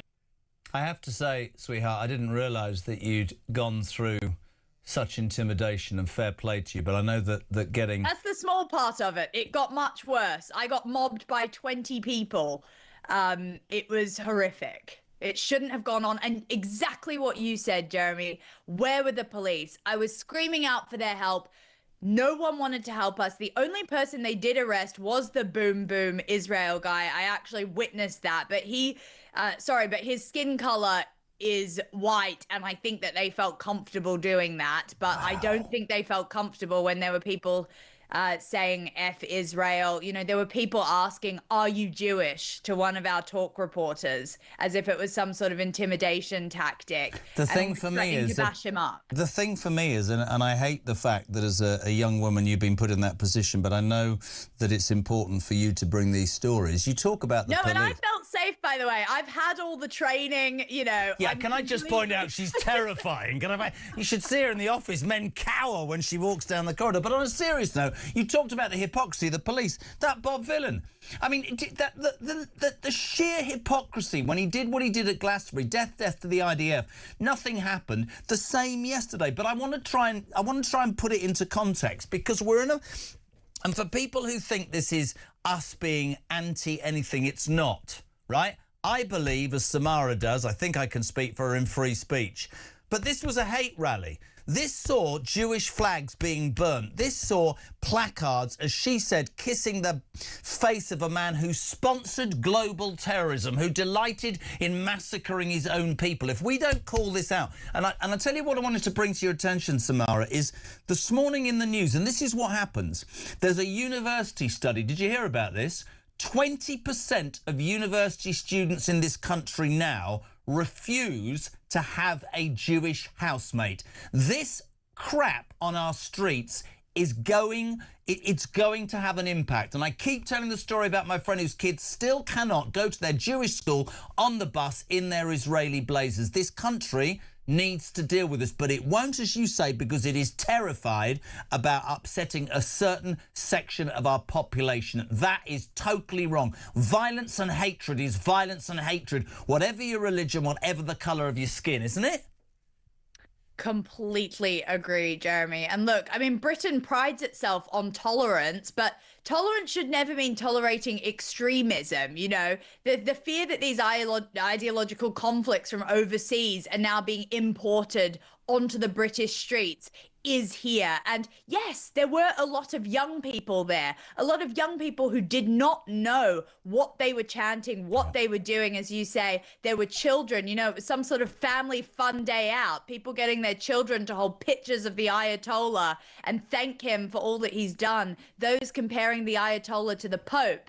And surrounding them, this Islamic Human Rights Commission, which was constantly interfering with us trying to report. They were also trying to interject other other right-leaning organizations like we are. And, you know, these attempts to silence journalists, they raise groups, sort of questions about groups like this. I just want to get a call to your attention that organization who tried to stop us actually took £450,000 of money through gift aid. So that's taxpayer funded, and that was given via the government to that Islamic Human Rights Commission, which is the oddest name for an organisation. An Islamic Human Rights Convention that takes money from the British taxpayer, actively encourages a hate march and abuses and threatens a young female reporter who, yes, of course, you said it, that's what you do. But even I do want to stress I was totally fine, but I wasn't expecting to go as a journalist. But I think the feeling that you're saying, the feeling of intimidation, the feeling of, you know, you were stepping into something you didn't feel sure of, is disgusting, because I keep coming back to it, and I apologise, I'll be told off later for ranting, no doubt. It goes, it's so one way. It is absolutely so one way. And when Starmer put his 6,000 police from nowhere on the streets of Southport after those awful, awful murders, everybody was far right. Where were the police yesterday? This is a hate march. This is spewing hatred, and it is having an impact, which is what that university studied. Have you heard the story about the Gales Bakery today, Samara?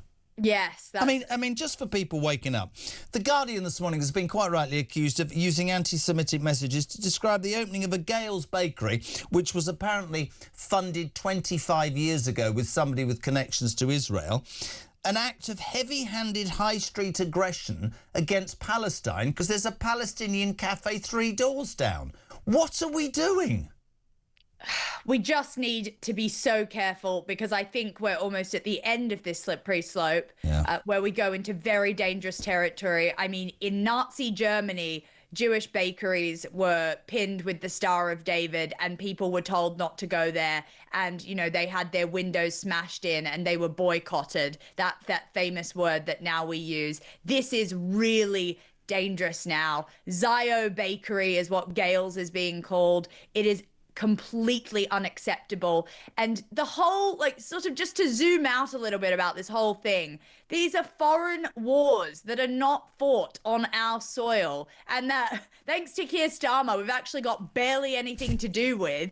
So I really don't understand why we've imported this absolute mess into the country. You know, well, because we've got no bloody border control, that's why. And that's the irony, that it's okay to come here illegally and basically stand on our streets and spout terrorism and spew hatred against the Jewish community, and our police do absolutely nothing because that might be viewed in a bad way. Well, try explaining that, Starmer and Mark Rowley and Sadiq Khan and every other left-wing bugger who doesn't seem to grasp what the people of this country are feeling, because there is no doubt that the silent... They've had enough, people, Samara. They just don't understand it.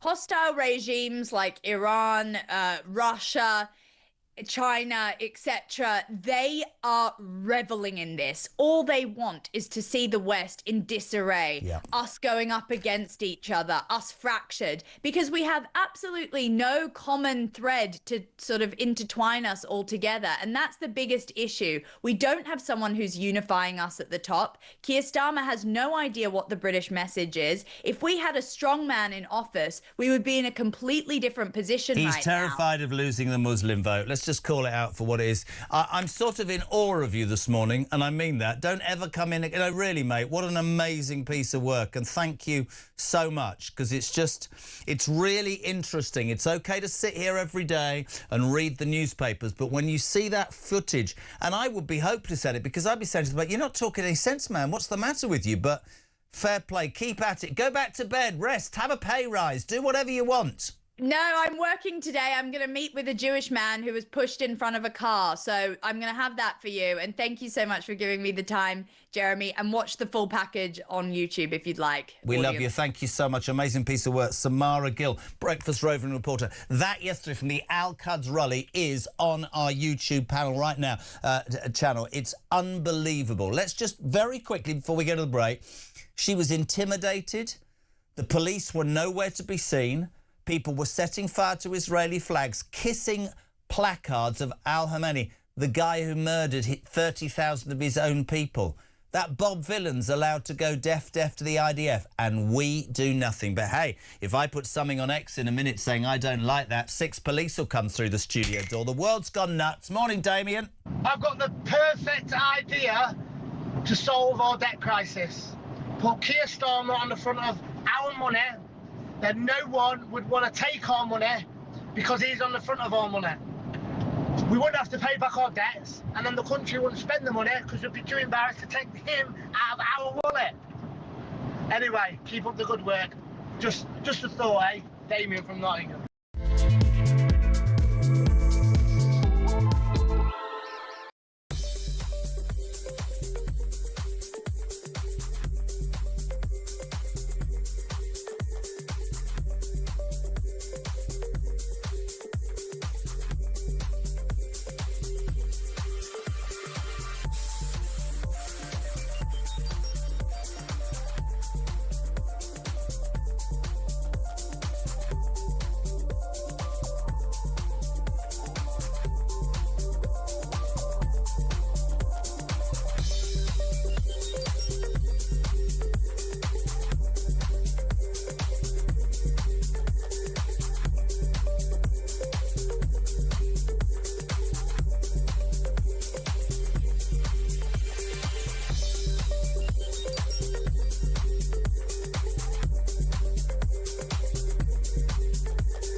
Across the UK. On DAB+. On YouTube. On your mobile. And on your side. This is Talk. Welcome back, 20 to 8. Just an amazing piece of work from Samara Gill. It's on our YouTube package, the Jeremy Kyle Breakfast Show as well, on air till 10. 0344 499 1000. David, good morning. Morning, Jezza. David James here in Lancashire. Thanks for keeping us sane, mate. What a mess this country is. We're run by infantile fantasists. How's that one for you? The earners paying tax who run small businesses, paying VAT, tax, national insurance, employing people with all the same. That's, if you've got a VAT return, 9 lots of tax assessments in 1 year. Have a good one. Yeah, well, 20 to 8, thanks a lot. The response to Samara's piece, huge already. Pete says, Islington's protest at Gale's Bakery. Islington says it all. That's Starmer's bloody patch. You're absolutely right. I think it's funny how these obvious threats to our country are allowed to preach on the streets, says Thomas in Norfolk. I don't think it's funny. I think it's dangerous. Ivor, yesterday's disgusting Al-Quds spectacle, and the government is seriously clamping down on anti-Semitic talk. It's unbelievable, isn't it? Anti-Islamic, I should say. Margaret says, I thought this march had to go ahead because the country needs to see who those anti-Semitic demonstrators are and hear what they're saying. If the Brits don't wake up, we will be sleepwalking into Nazi Germany. A huge thank you to you, Samara, for all your reporting on this disgusting anti-Semitic hatred filling the UK streets. Keep up the great work. That is Dan from Halifax. David says, why are these protesters in the UK... Why are they, if they hate us so much, what are they doing in our goddamn country? Zarina goes further. Why don't these protesters go back home to Iran? They clearly do not like anything about Western democracy. Get them done. So many angry people. Great, great piece by Samara on our YouTube channel right now. The other big news today you're waking up to, apart from the vile anti-Semitism and hatred spewing out of that Al-Quds rally yesterday, is sort of overnight, Trump said, we need warships from all our allies to stop the Straits of Hormuz, which is where all the oil goes through. Look at me with my hands. Closing. Some went, no, we haven't got any ships, I don't want to be involved. Some will agree with that, others won't. What's really interesting is that our energy prices, which were promised to come down, have never come down. And I guarantee you that what Miliband will do when he continues with his monumental act of political self-harm, the crazy net zero, is he will start to blame what's happening in Iran as the reason that our energy prices are through the roof and will continue. That is not true. And it makes absolutely no sense to anybody with a brain cell. When you've got oil, liquid gold, in the North Sea, why you wouldn't drill it. Interestingly, by the way, he buys it off Norway at more of a cost, and they drill next door. I mean, the same bloody... Don't understand it. Yesterday, on Trevor Phillips, on Sky, Trevor Phillips tried to get Ed Miliband to tell the truth. This is... What you're going to see, I don't care if I get slaughtered. This has to be a lie. Watch this. New drilling in the North Sea will not take a penny off people's bills. It's not just me, just a second. It's not just me. It's not just oil and gas. It's not. No, but it's which you're doing. No. Hang on a minute. It's hang on a minute. It's really important that we have this discussion because some people want to go around and pretend that if we drilled more, prices would go down. That is totally false. Harry Wilkinson's head of policy of the Global Warming Policy Foundation. We haven't got long, Harry. Busy show. Thank you for joining us. He's lying, isn't he?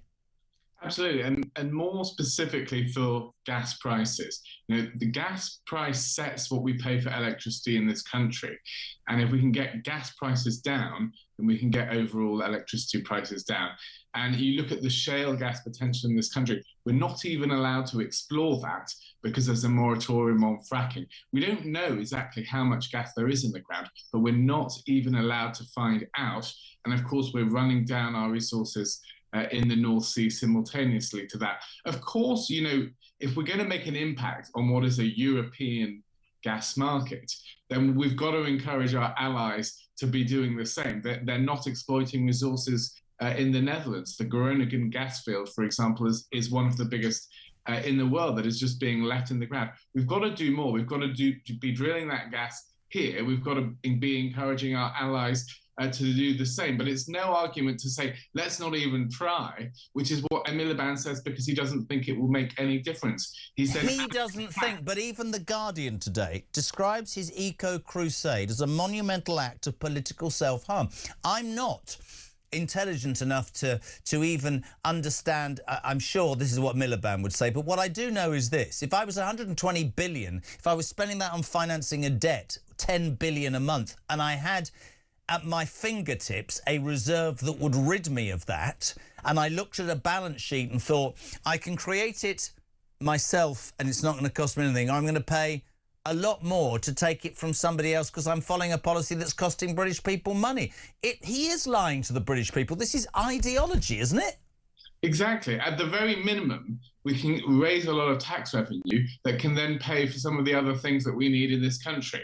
And he's completely turning his nose up at that. And he's adding a tax on top of our gas prices, the emissions trading scheme, which pushes up wholesale electricity prices by 20% across the board. So he's choosing, this is a political choice that he's trying to convince everybody is nothing to do with him. This is everything to do with his policies that he's not choosing to change. The emissions trading scheme raises not much more than £1 billion, but because it's charged on all electricity, even that renewable energy that we get, we pay more for, because he's putting a price on the cost of gas, which pushes up the marginal cost of gas for everybody. So removing that tax would actually have a far bigger benefit to the economy than any revenue that the government would raise. There's so many things that Ed Miliband could do to make life better for people, but he's so rigidly attached to net zero that he can't see any other way than continuing to make people suffer under these high prices. They are considering another energy bailout, but that would cost taxpayers ultimately. What was going to say? Pay other people to reduce their on the day that Starmer, and it's his right as our Prime Minister, has refused to send warships to help reopen the Straits of Hormuz, through which all of the world's oil transfers, he's going to hold a press conference this morning where he will set out support for energy bills with targeted support for pensioners' good and benefit claimants. I mean, if you are running a business or you are scraping by, with 2 kids and both of you work and you're doing everything correctly, you just look at that and you go, this government is either full of charlatans or doesn't care, or just doesn't care, because there doesn't seem to be any sense to it. I mean, over the weekend, did you hear this? His wind farms idea could cripple the UK Iron Dome anti-missile systems and leave Britain a sitting duck, a defence expert claimed. Well, it's just not serious to be continuing with net zero in the more dangerous world that we're now facing. We're facing huge geopolitical instability. And of course, other countries like Germany are developing anti-missile systems. But we're saying, oh, well, no, we're just going to allow the drones to fly through because, our wind turbines are more important. This is absolutely staggering. It's inconceivable that a government could be putting its net zero agenda in front of the national security of this country. And of course, we're eroding our industrial base. Steel is in massive decline. All the things we might need should a worst case scenario happen, we end up in a major war, but we're unprotected because the government's net zero agenda is taking priority over critical national defence issues. Harry, don't think me rude, mate. We love having you on. It's a crazy busy morning, but I completely agree with everything you said. Harry Wilkinson, Head of Policy at the Global Warming Policy Foundation, 12 minutes to 8 o'clock. On the back of that disgusting Al-Quds hate rally in London yesterday and the anti-Semitism dripping out of all the people that took part there, I'm delighted to say a very good morning to Elon Levy, former Israeli government spokesman and host of Israel State of the Nation podcast. Elon, how are you, my friend? Very good morning to you too. We had only one missile siren in the middle of the night, so that's a good night. Mate, I'm going to try and stay calm. This march, which is a hate march without any doubt at all, was going to be banned last week, but then they decided that it couldn't be banned because it was going to be static. We sent Samara Gill, our reporter, down there, and what she saw and what she reported back on was utterly disgusting. Thousands of people brandishing placards, kissing the face of Ayah Khomeini, who had sponsored the death of people all over the world and massacred 30,000 of his own people.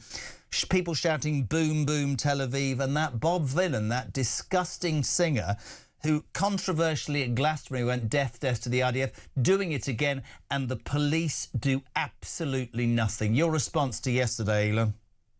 Yeah, Britain has a Khomeinist fifth column, and at some point it needs to decide whether it wants to do anything about it or keep burying its head in the sand until there's nothing left to do. Look, this isn't the Britain that I remember growing up in, but this didn't come out of nowhere. The writing has been on the wall for a long time that there is a big extremist movement in the UK that idolizes violence and terrorism and sees the Islamist regime in Iran as saviors and martyrs and hates Britain. And they're bringing that now onto the streets. When you have a rapper chanting, calling for death, and people worshipping a man as utterly evil as Ayatollah Ali Khamenei, it's not a problem for us. We've got enough missile defenses here. It's a problem for Britain, because I don't think that's a country that good, ordinary British people want their country to become. I mean, the good news is across the street, you had Iranian patriots who support the Shah dancing together with their Israeli friends with Iranian Shah and Israeli flag singing songs of peace. That's a real image of peace and partnership and where we should move forward. But instead you've got this huge protest of people who despise Britain, are supporting its enemies and are openly chanting for death and terrorism and political violence. If they hate the UK, what hardworking Brits and myself and all the people associated with this feel is, if you hate this country so much, why don't you go back to where you came from? But of course, that's another issue because we've allowed so many in. I never thought I'd ask this question, but I'm going to. Elon, is the UK sleepwalking into Nazi Germany? The UK is definitely sleepwalking. I don't think it's into Nazi Germany.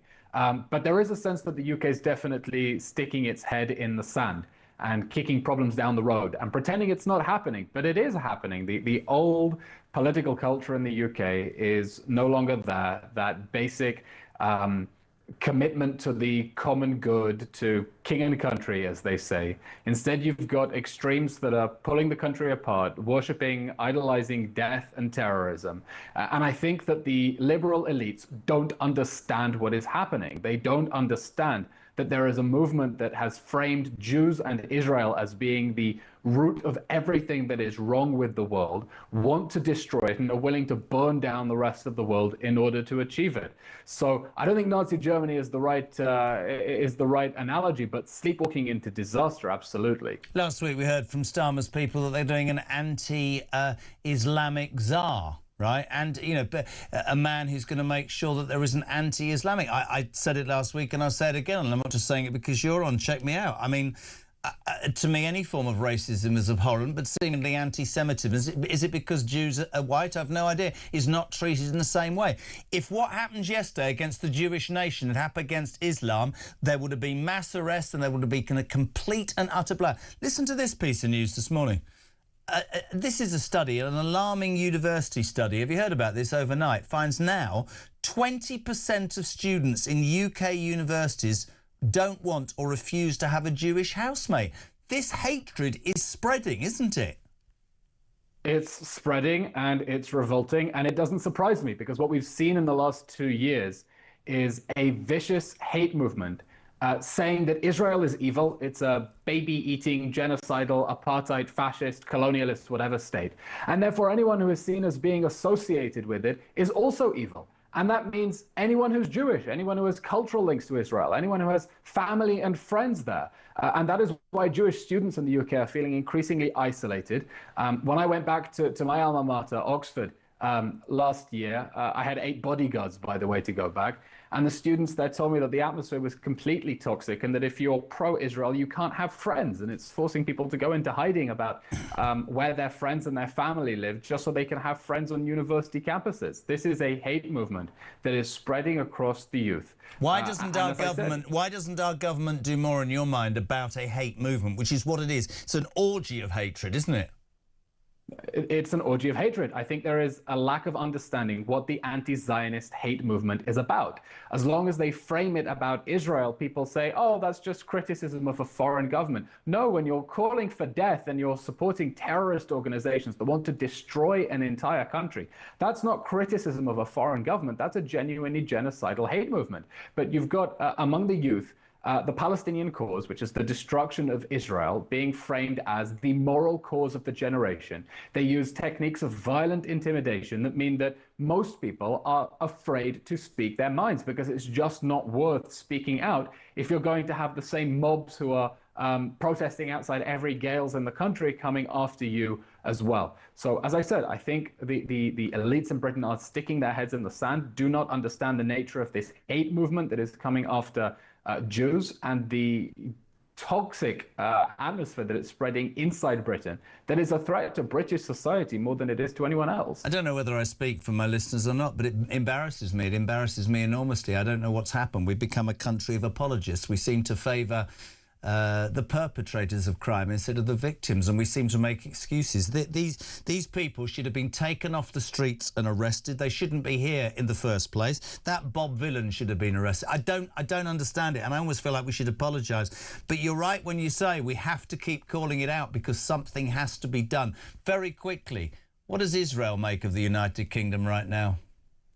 The United Kingdom is not a relevant player when it comes to the Iran war right now. You've seen Iran repeatedly attacking Britain, Cyprus, other British forces, and Britain trying to pretend it isn't happening, to sit it out, to appease Iran, to call for de-escalation. It's not relevant. At the moment, Israel and the United States are pummeling the Iranian regime. They're destroying regime targets.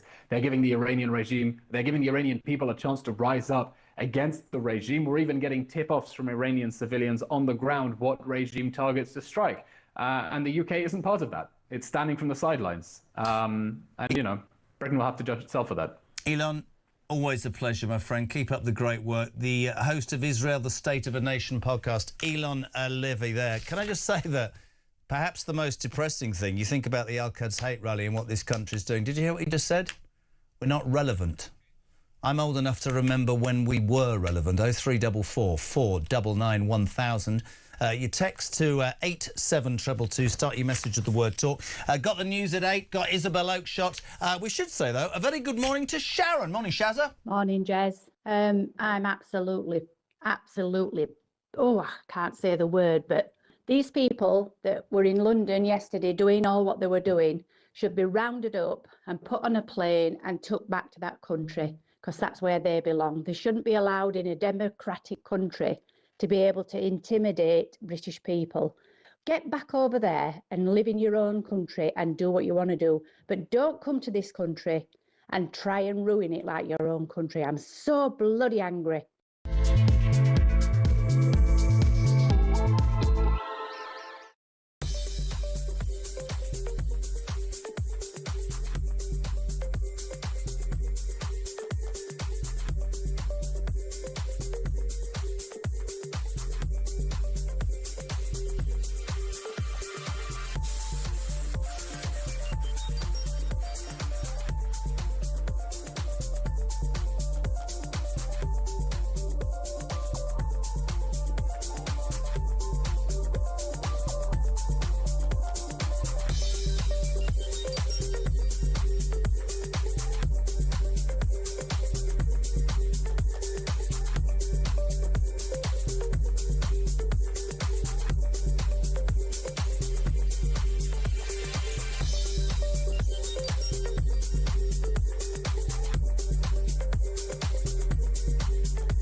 Over the past 36 hours, the United States and its partners have launched Operation Epic Fury, one of the largest, most complex, most overwhelming military offensives the world has ever seen. Nobody's seen anything like it. We have hit hundreds of targets in Iran, including Revolutionary Guard facilities, Iranian air defense systems. Just now, it was announced that we knocked out 9 ships plus their naval building, all in a matter of literally minutes. Iran's formerly supreme leader, Ayatollah Khamenei, is dead.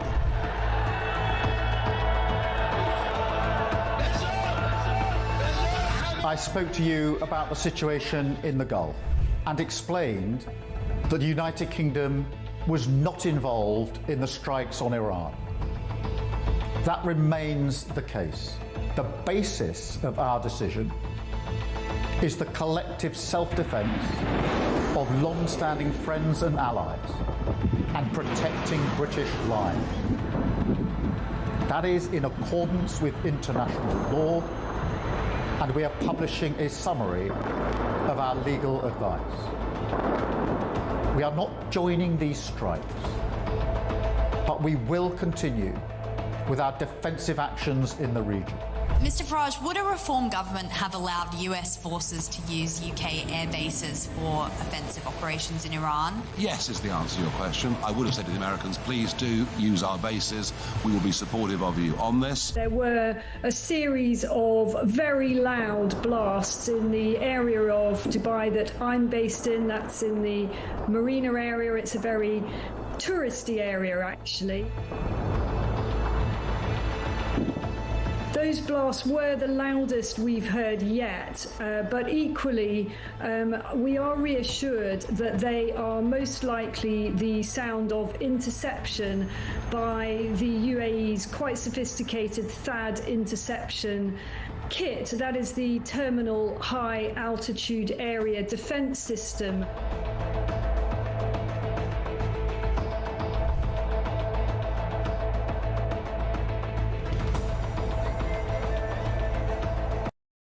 Across the UK, on DAB+, on YouTube, on your mobile, and on your side. This is Talk.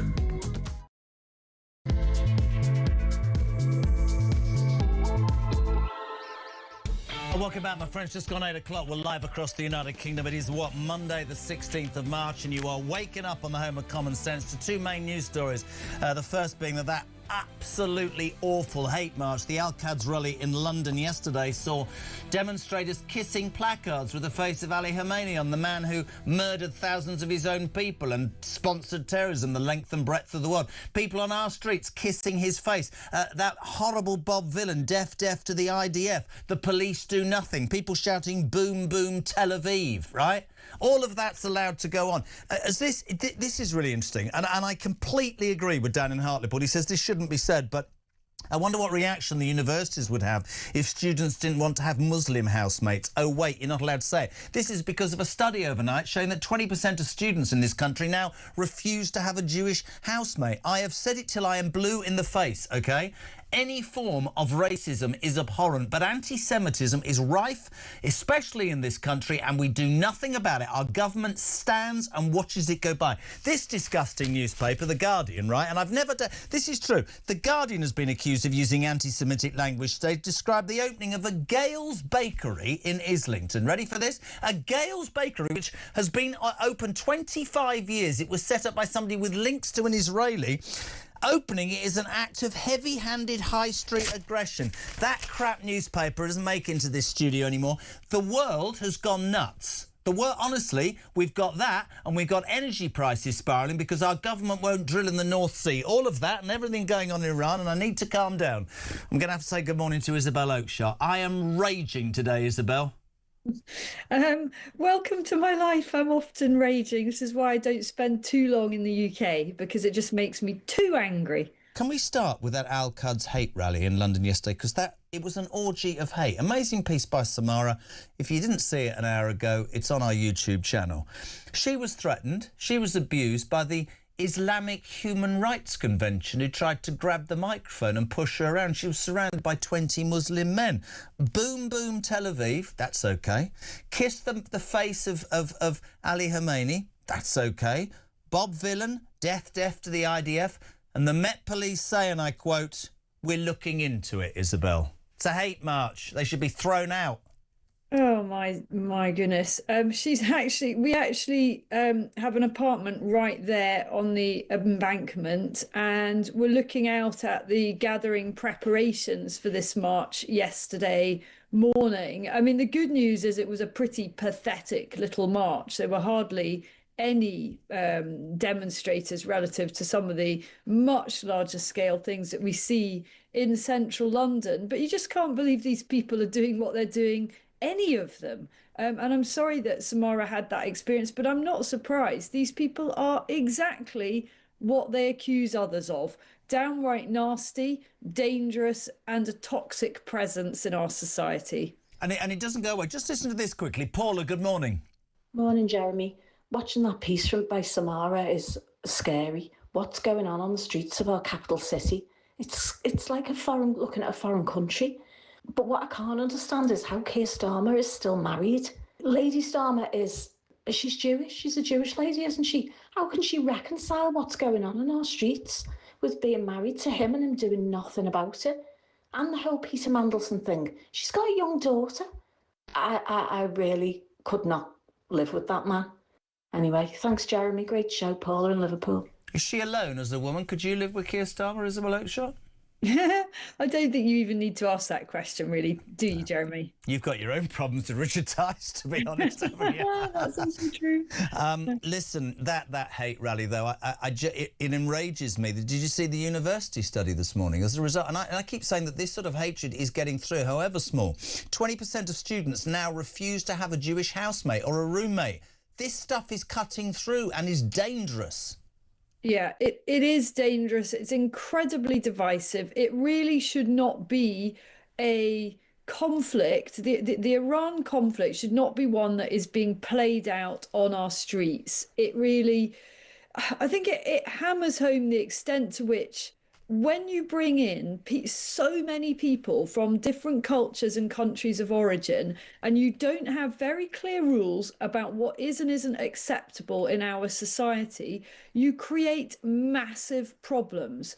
And I think what we see here is symbolic. You know, yes, it may only have been a small march, but it is symbolic of what has happened to our country. And it has become a place that is not thoroughly, instinctively, emphatically and wholeheartedly British anymore. No, and actually I think it goes further than that. I think that we've become, I keep using the word because I don't know how to better the word, we've become apologists. We seem to have imported division from across the world and seem to make every excuse for that division to be acceptable, don't we? It is completely bonkers. The only way that this works, if you bring in a huge number of people from all different backgrounds, is A, if you build the right infrastructure to accommodate that population explosion, and B, you make them sign up to very, very clear rules about behaviour, values and standards. And that is how very multinational countries can function. Yeah. But we've done neither the first nor the second thing. We haven't built the infrastructure.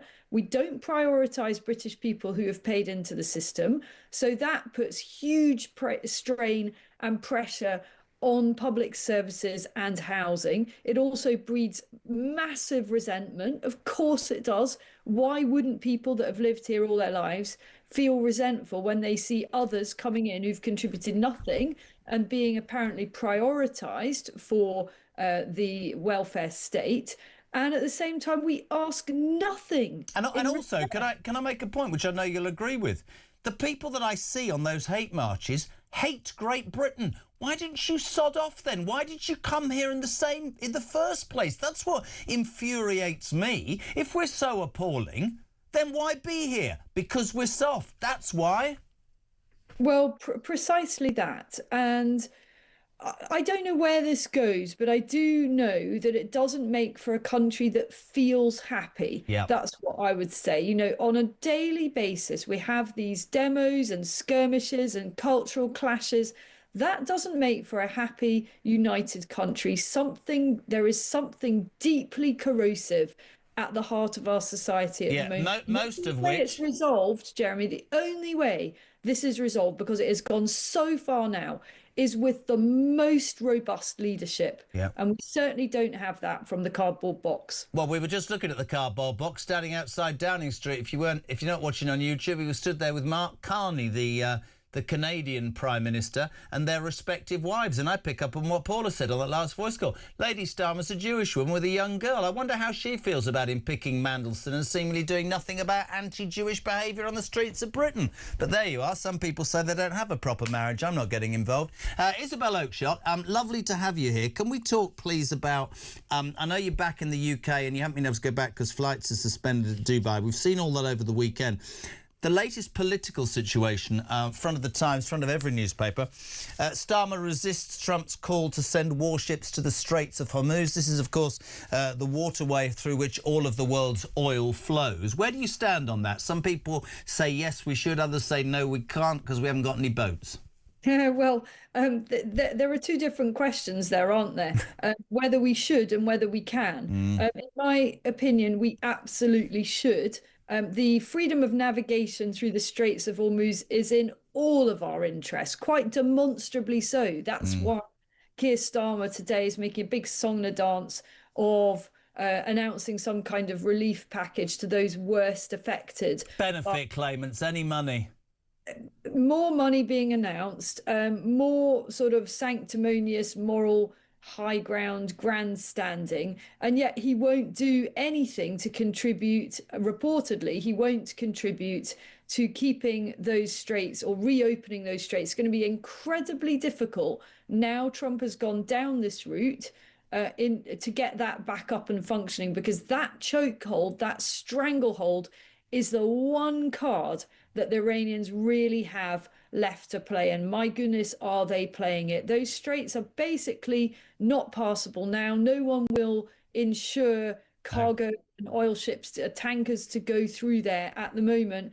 That is a massive problem for the whole world and the world's economies. And we can agree or not agree as to whether Trump should have done or shouldn't have done what he's done, but we are where we are. And at this point, what is really the point of allies if you don't come and take part and back up the US in this mission when it has such an obvious practical impact on the rest of the world? And just to be clear, Jeremy, you can fly back into Dubai, and I would be flying back in if it weren't for the fact that this is the spring break, this is the school holidays. We were due to be back here anyway.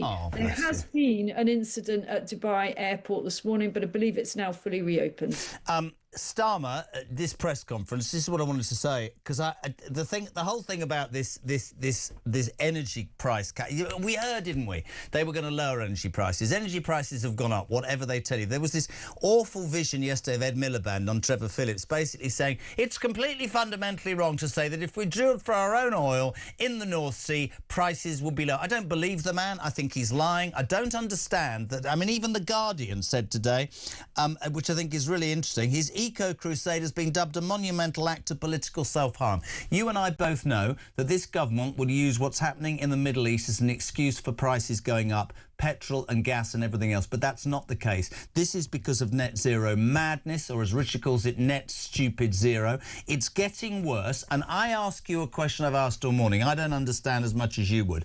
If you were 120 billion in debt, Isabel, and you had 120 billions if you had 120 billion pounds worth of money in a garden shed, would you leave it there or would you go and get it out and use it? Because I do not understand why we are obsessed with we should drill what is, quite rightly, as Trump said, liquid gold in the North Sea, instead of sticking to mad policies and then importing it from other countries who are also drilling in the North Sea. So there's the environmental argument gone, and paying twice the cost. It's madness. Madness. I mean, I don't think it really requires any complicated explanation. No. Obviously, it's madness. Yeah. We've got our own resources. We've got a load of resources that could be extracted via fracking, which the absolutely mad Green Brigade has managed to thwart simply on the basis it would cause what they call earthquakes, and the rest of us call what it feels like when a lorry passes by somewhere on the other side of a hill. Absolutely insane. And talking about the Greens, by the way, I don't think this has had enough pickup. You know, the new loony green MP for Gorton and Denton that stood in the Commons looking like a kind of human flower pot and gave her maiden speech. You know, she didn't mention the environment once in that maiden speech.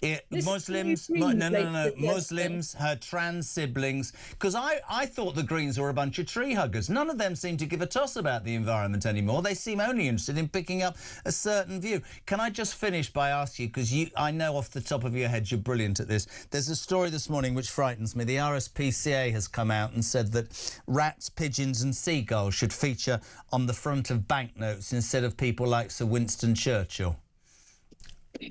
Rats? Are you serious? I promise you that's what the RSPCA have said. Rats, pigeons and seagulls, wildlife. Sir Winston Churchill, he's obviously racist. We should apologise for anything and everything we've done. What would you put on the front of a banknote? I would put aspects of our history that we should be really proud of, including the greatest wartime Prime Minister ever. We've got to be proud of our country. And at least if we're not proud of what it is right now, we can be proud of what it did in the past. Love you. Listen, great to have you here. Thank you so much indeed. Talks International Editor, the brilliant Isabel Oakeshott, 8:15. We're live across the UK. Morning to... Is it Dave? Dave, hello. Morning, Dave. Morning, Jezza. Dave from Manchester in the van. In response to your Al-Quds hate march, I just want to send a message to all our Jewish brothers and sisters.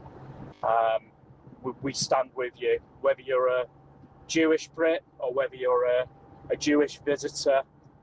Do not let our lack of a voice make you think otherwise. We stand with you. We are here with you every step of this fight, and it is a fight. It's not on.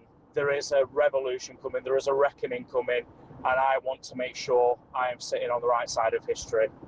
Loving the show. The right side of history, surely, is to not allow an orgy of hate, as happened yesterday in London, to be excused by a government who seems so interested in not upsetting one particular part of society, but are happy to allow the Jewish side of our society to be absolutely and utterly castigated. 18 minutes past 8, proving again that politics is a job for the hardy. Out in the... It can't be as warm this morning. We'll cross to Victoria Gardens in Westminster. Shadow Chancellor of the Exchequer, Sir Mel Stride's got the coat on. Morning, Mel. How are you? Good morning, Jeremy. I'm fine, actually. Nice and warm in my coat. I've got a scarf on as well, you'll see. Good man. Now, my mummy always sent me out with one. Mel, there's so much I want to ask you. I know from a financial point of view. Let's start with this Straits of Hormuz. Starmer won't send any warships, have we not? We don't need to get involved in that. The cost of energy, you're a politician, you'll explain this better to me. I was watching Miliband yesterday on Philips say that if we drilled in the North Sea, it wouldn't financially help people's bills. Now, you're a finance man, so I'm just going to put this to you. If I'm in debt and I'm paying interest on that debt, which I can't really afford, and then in my garden I've got it more than would cover my debt, why would I leave it in my garden, Mel? Well, quite. I mean, you're more of an economist than Ed Miliband is. Look, you've got a massive amount of oil and gas still in the North Sea. By taxing it out of existence and changing the licensing arrangements so that it's just not economical to get it out of the seabed, what you do is you destroy the tax take that you would have got had you drilled it and taken the gas. You destroy jobs. You also destroy our energy security, which is a very important factor, particularly now, because you're reliant more on imports if you take that approach.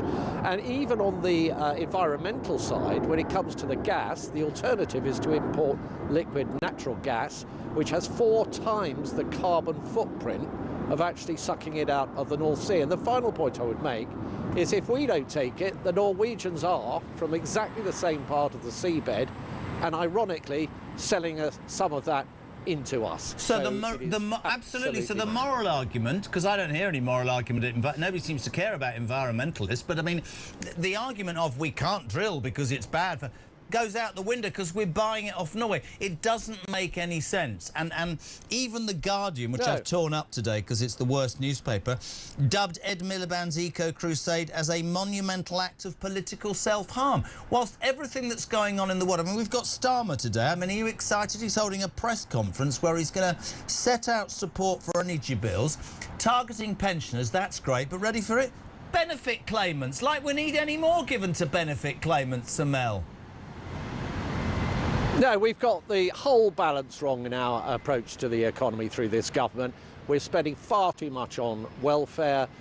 We've just seen them scrap the two-child benefit cap, which means that families can now receive benefits irrespective of how many children they choose to have, so they're not having to take the same tough decisions that people in work are having to take when it comes to the size of their family. And what they're cutting down on is things like the ability to cut taxes on businesses, which is how you grow an economy, and also spending money on our defence. Now, we've just said recently, Jeremy, that we would unwind that change to the two-child benefit cap, and with the savings, we'd invest that in more military and more soldiers in our army. Those are the kind of priorities that we need, but we do need to be getting these energy costs down and supporting people. But part of the problem with doing that under this government is they've run the economy into the ground, and I'm afraid it's going to be increasingly difficult fiscally to actually step in and intervene in the way that I suspect many will start asking the government to do, particularly if this war continues for a while.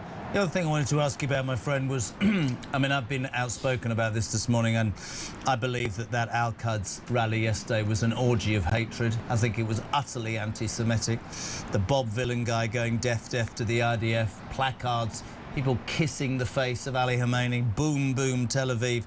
The Met Police say they're now investigating. I put this to you, Sir Mel. If this had been, if the boot had been on the other foot, people would have been rounded up and taken off the streets and accused of all sorts of things. I find it incomprehensible at the age of 60 that that's allowed to go on, that Israeli flags are allowed to be burned, but you can't walk down the road with a Union Jack for fear of being divisive. It's wrong, isn't it? Totally wrong.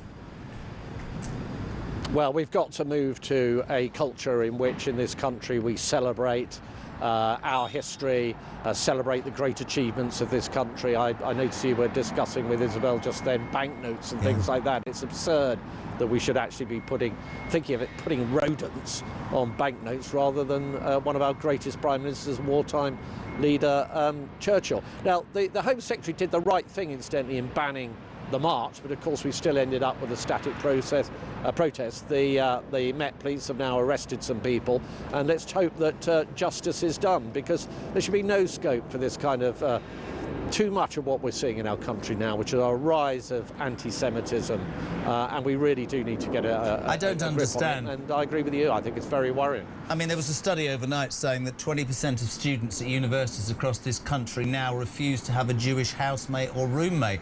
I would suggest that hate rallies like yesterday are spreading that. And actually, although you supported the government's got a 183-seat majority. When they needed to bring through legislation, emergency legislation against British Steel, they did it in 24 hours. If I'd been Starmer, not that he would, I'd have brought in a policy in 24 hours, got it straight through and banned those people. But they won't, Mel. They're scared, aren't they? They're scared of upsetting a certain part of the community. We all know that. I think that's very appropriate point, because what I think you're seeing is two things. One is you're seeing an approach by the government conditioned by backbenchers who in turn are being lent on by particular sections of society, if I put it that way.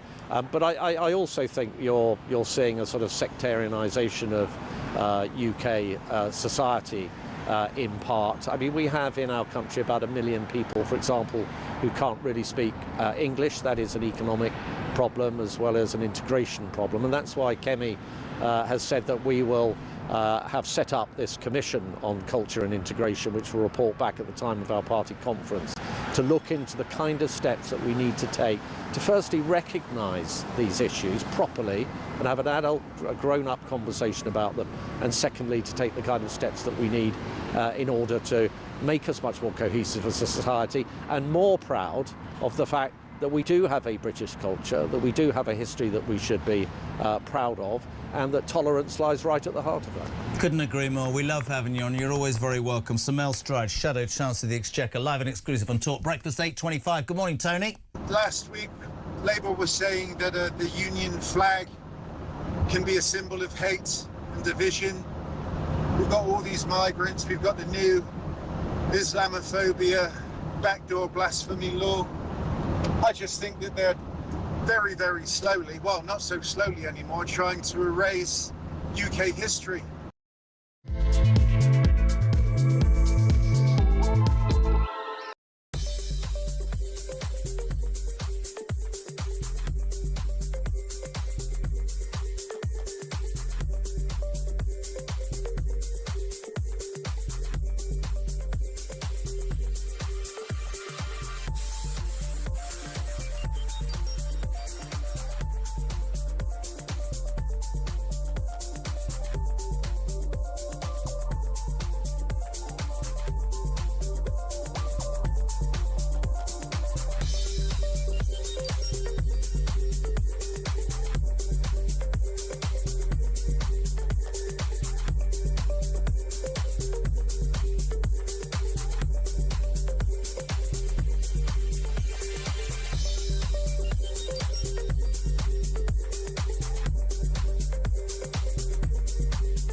Protests every week are a huge drain on police resources. Because in all likelihood, this weekend, particularly tomorrow, there won't be police officers that can come to your aid.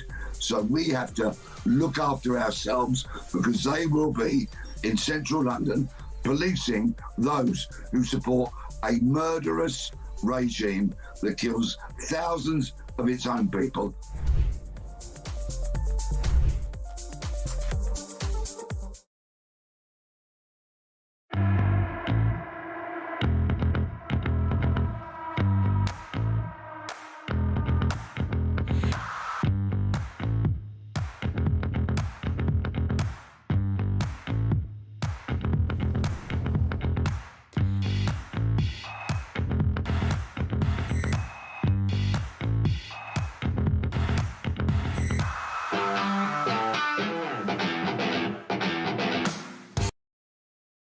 Across the UK, on DAB+, on YouTube, on your mobile, and on your side. This is Talk. Welcome back to 8:30. It's Monday, the 16th of March. You're waking up to the news that, well, it's allowed. An orgy of hate on our streets yesterday. The Al-Quds hate rally in London. Demonstrators kissing the face of Ali Khamenei, the guy, the guy that sponsored terrorism worldwide and murdered lots of people and massacred his own people, thousands of him. Let's kiss his face. Let's shout death, death to the IDF. Let's go boom, boom, Tel Aviv. And the Met Police, they do absolutely nothing. Can you imagine if the boot was on the other foot? Then you've got the situation in Iran. We're not sending any warships to the Straits of Hormuz. We haven't got any anyway. But don't worry, because this morning at 10:30, our Prime Minister is going to stand up and say, I'm going to help you deal with energy. It's all about the war. No, it isn't, you plonker. It's to do with your stupid net zero policy led by a man who can't even eat a bacon sandwich. Morning, Phil. Good morning, Jeremy. Do these lefties and these students at the universities, do they realise that they're just being used? They're just being used to force in an ideology.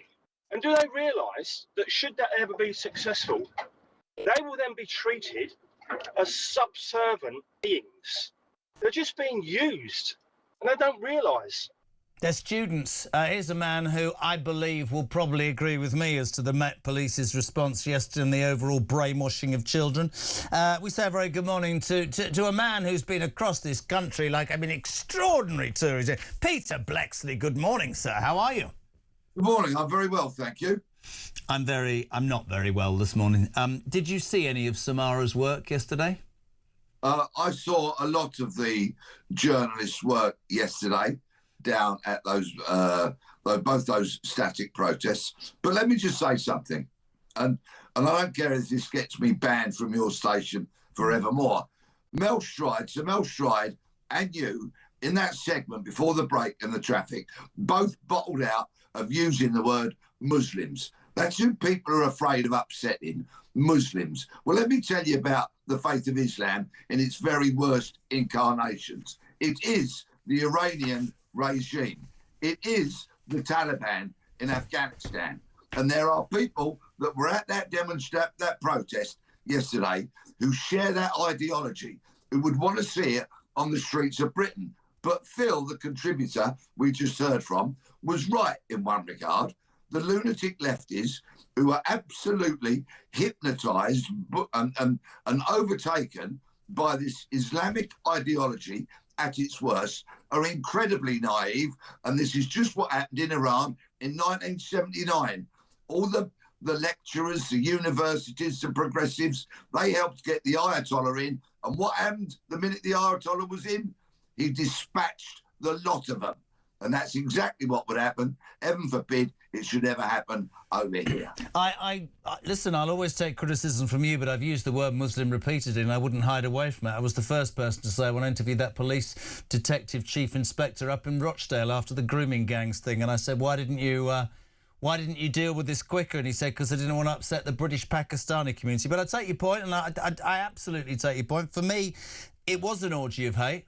It was an orgy of hate that is spewing stuff across our streets that is fundamentally wrong. And I'll ask you a question, because I've said this until I'm blue in the face. Why you, like me, would hate racism? You've got plenty of Jewish friends and you've got plenty of Muslim friends like me. Why is it that in this country now, Pete, racism is seen is only about the colour of his skin? How not the absolute degradation of the Israeli race? My friends kids still can't get their bus in their blazers. How is it that thousands of university kids are saying 20% of us don't want to have any sort of Jewish housemate? How is that not being policed? How is that not as bad? Because if the boot was on the other foot, all hell would break loose, wouldn't it? It's replicating the Nazis. That's what it's doing. I was driven home last night in a cab by a Muslim. I had my hair cut on Saturday by a Muslim. Generally speaking, decent kind of fellas. But if push comes to shove, we've had figures out recently that says 75% of moderate Muslims would happily live under Sharia law in the UK. That's the scale of the issue that we're up against. And last week, when Steve Reid stood up in Parliament and announced his new regulations in regard to Muslim hate speech and the such like, in other words, backdoor blasphemy laws, well, where's the special regulations for Hindus, Sikhs, Christians, Jews? Where are they?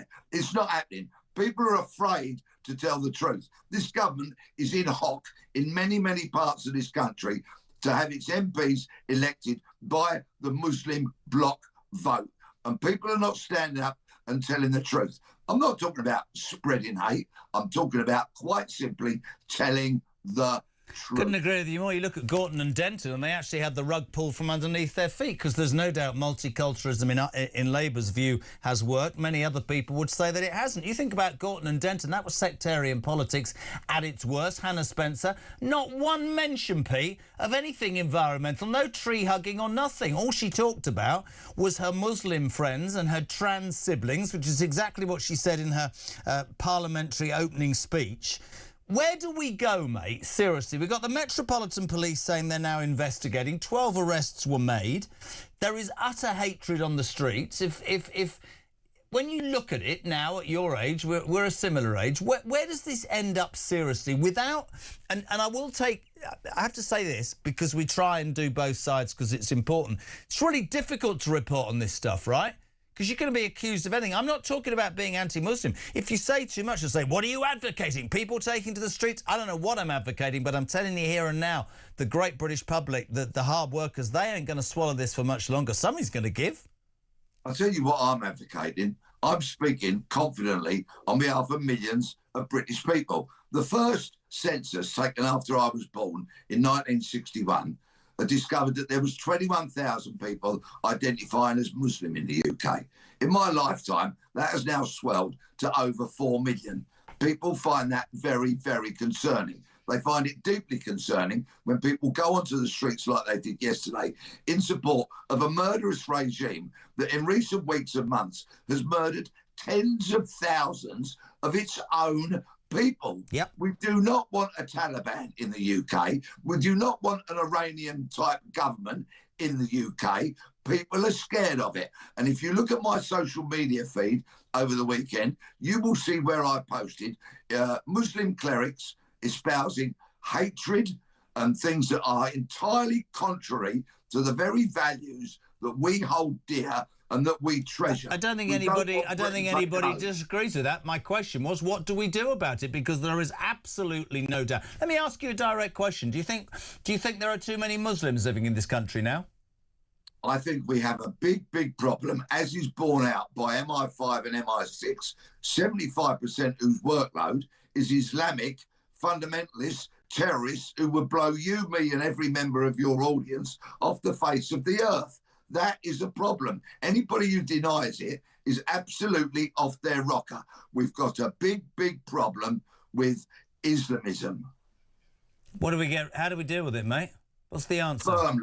Firmly, effectively. We don't let any more refugees into this country. We don't let any more boats into this country. We know that many of those people get straight off those boats, fall into the clutches of Islamic charities, thereafter convert and become part of the problem, not the solution. We need somebody who's going to stand up for this country, somebody who's going to protect the values, the traditions of this once great nation and not let it slide ever more rapidly towards being Tehran or Kabul. Mate, I agree, and you know, we've done all sorts of work together and we think about what could come next, but we seem to have become a country of complete apologists.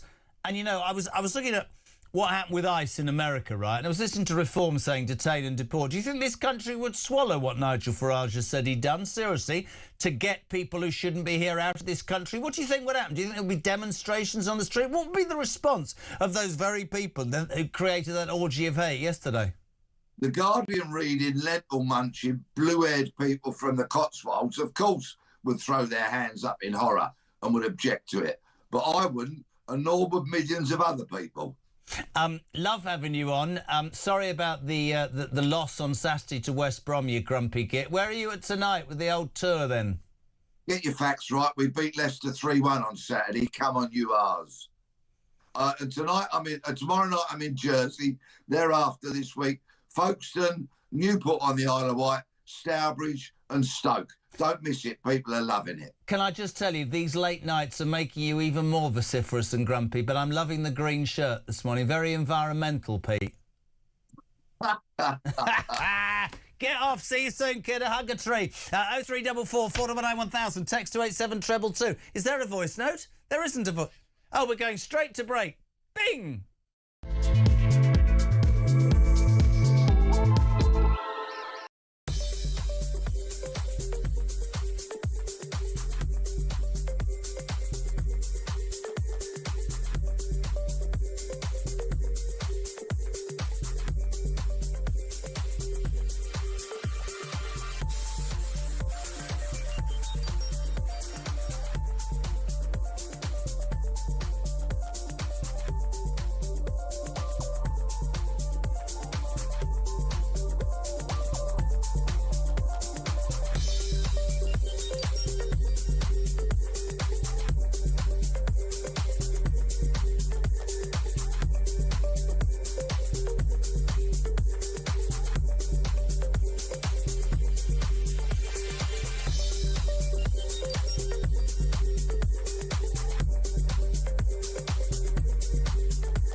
Across the UK.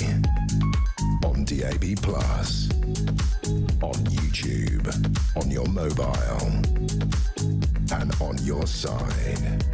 This is Talk. Tell you what you should do is download the Talk app. It's amazing. You can take us with you, or you can throw me in the bin. It's okay. Julia here from 10 o'clock, Ian from 1, and Kev O'Sullivan with Drive. That's how we line up on the home of common sense today. It's Talk. It's just gone 20 to 9. 0344 499 1000. Delighted to be joined by our next guest. He went down a treat last time. Retired British Army General, and he's got a great book out. The House of War, The Struggle Between Christendom and a Caliphate. We say a very good morning to Sir Simon Mail. Good morning, sir. How are you? Hi, Jeremy. Good morning.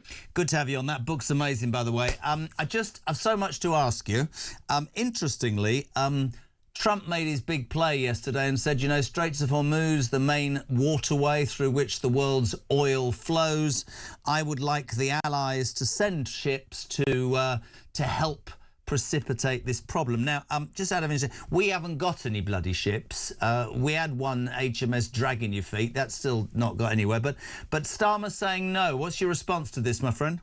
Well, as usual, completely the wrong response from this Prime Minister.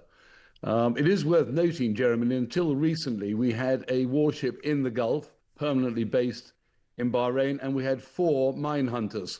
And they had been there for decades, or the capability was viewed as a jewel in the crown by the Americans precisely because it was the best of class, aimed at being prepared to help the clearance of the Strait of Hormuz. We've been planning this for decades, and it's all gone. Middleton came back the other day, 40 years old, and Lancaster's still out there about to be scrapped. So once again, you know, to be honest with you, the Prime Minister hasn't got many options because of the neglect of our Navy and our armed forces. And those few options he has appallingly badly played.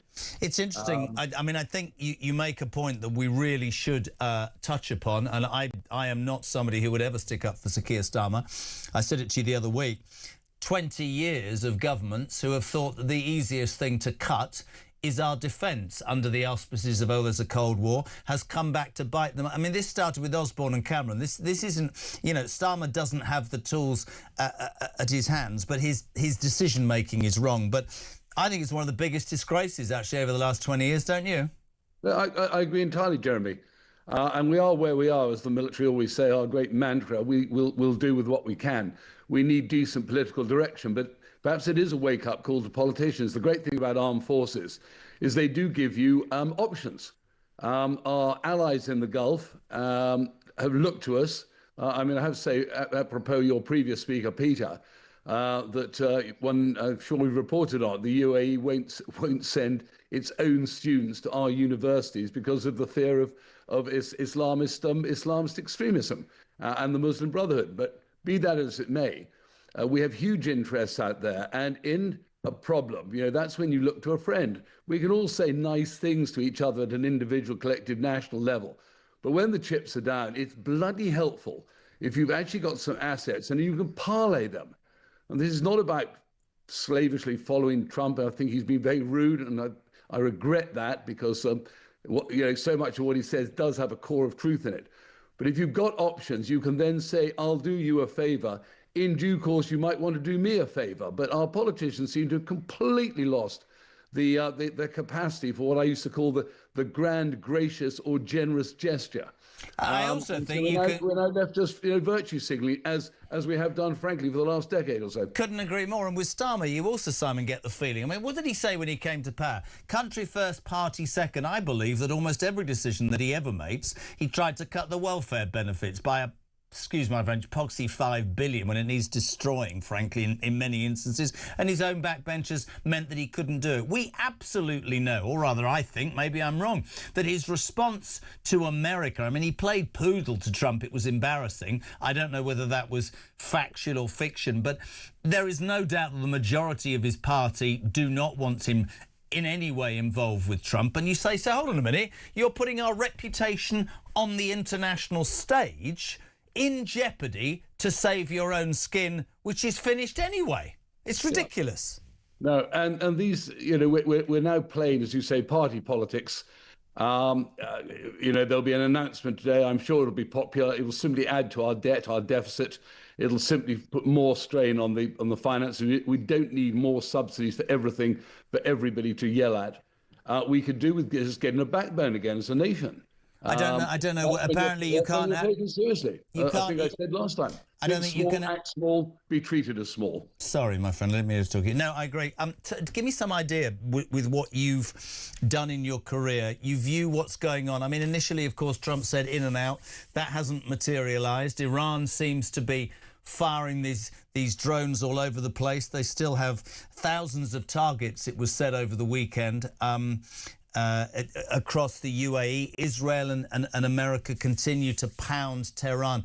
What's your take of where we're at as a military man, Simon?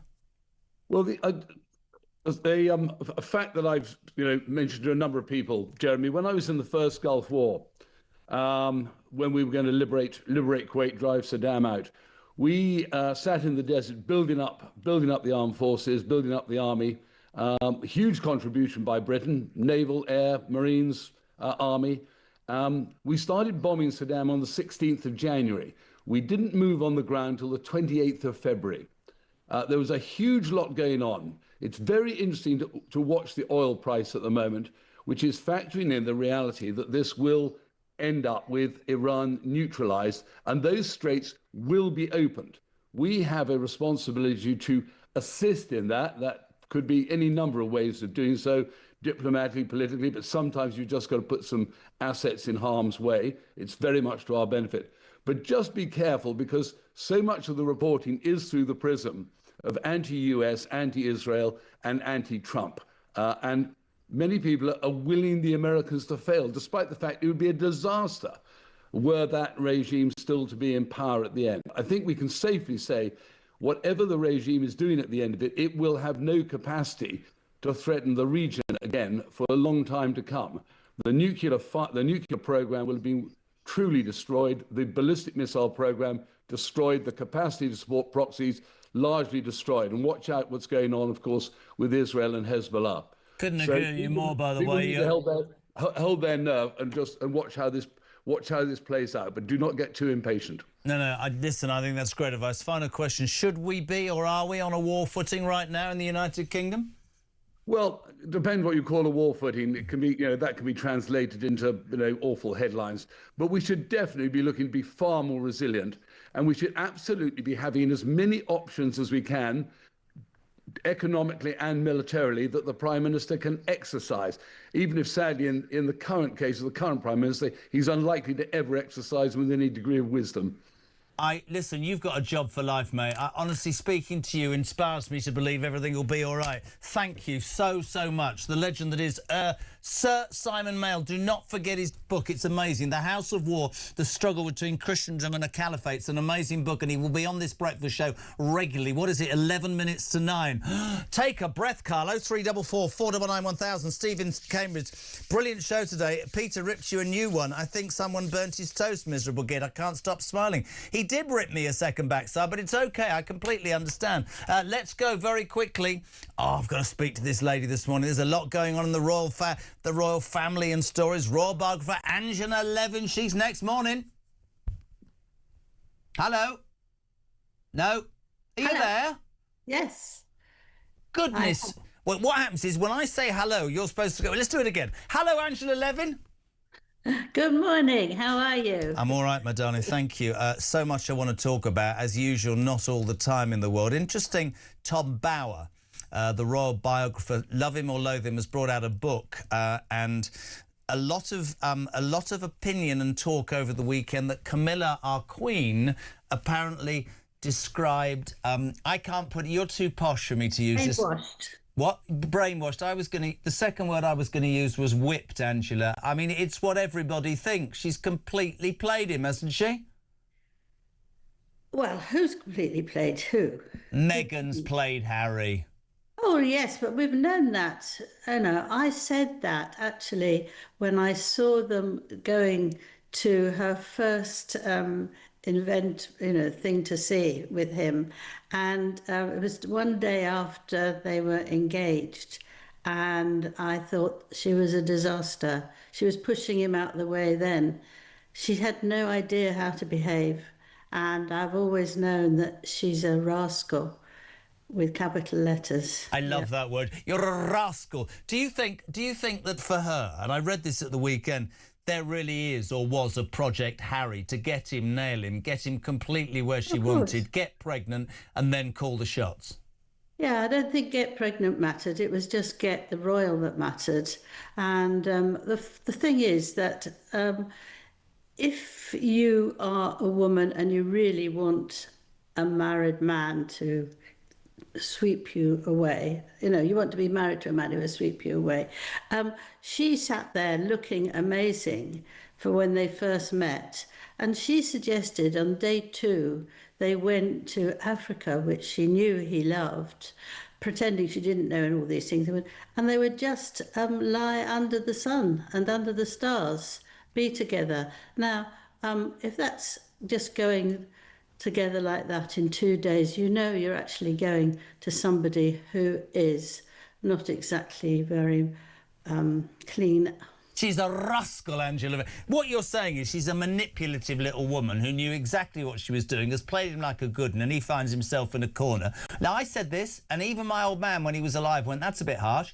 I said he will crawl back to the United Kingdom at some point with his ginger tail between his legs, and she, soon to appear in Montecito Wives or something, will be stuck in Hollywood with 2 ginger kids, and she'll take him for everything. She'll be a pain in the backside of the royal family until the day she passes out. I'm telling you, I've always believed that. Always. Well, it's something we've both agreed then. Yes. But can I just say that Camilla would not have actually said brainwashed. I did a biography of her. Yeah. With her for over a year. She's very careful not to say anything wrong. Who did it was obviously a friend, and I think I would just say that because she's not someone who likes to say things like that about, especially the royal family. Not in public, but do you think in private she hates what's happened and would hate Meghan Markle for what she's done to Harry?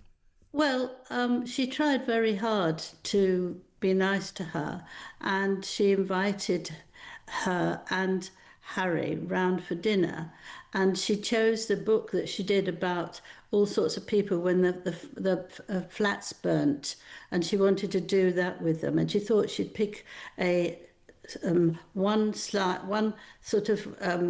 thing she wanted from all different countries, right? So she had this whole meal, and Meghan was absolutely, I know somebody who went as well just to help it, and she was so rude.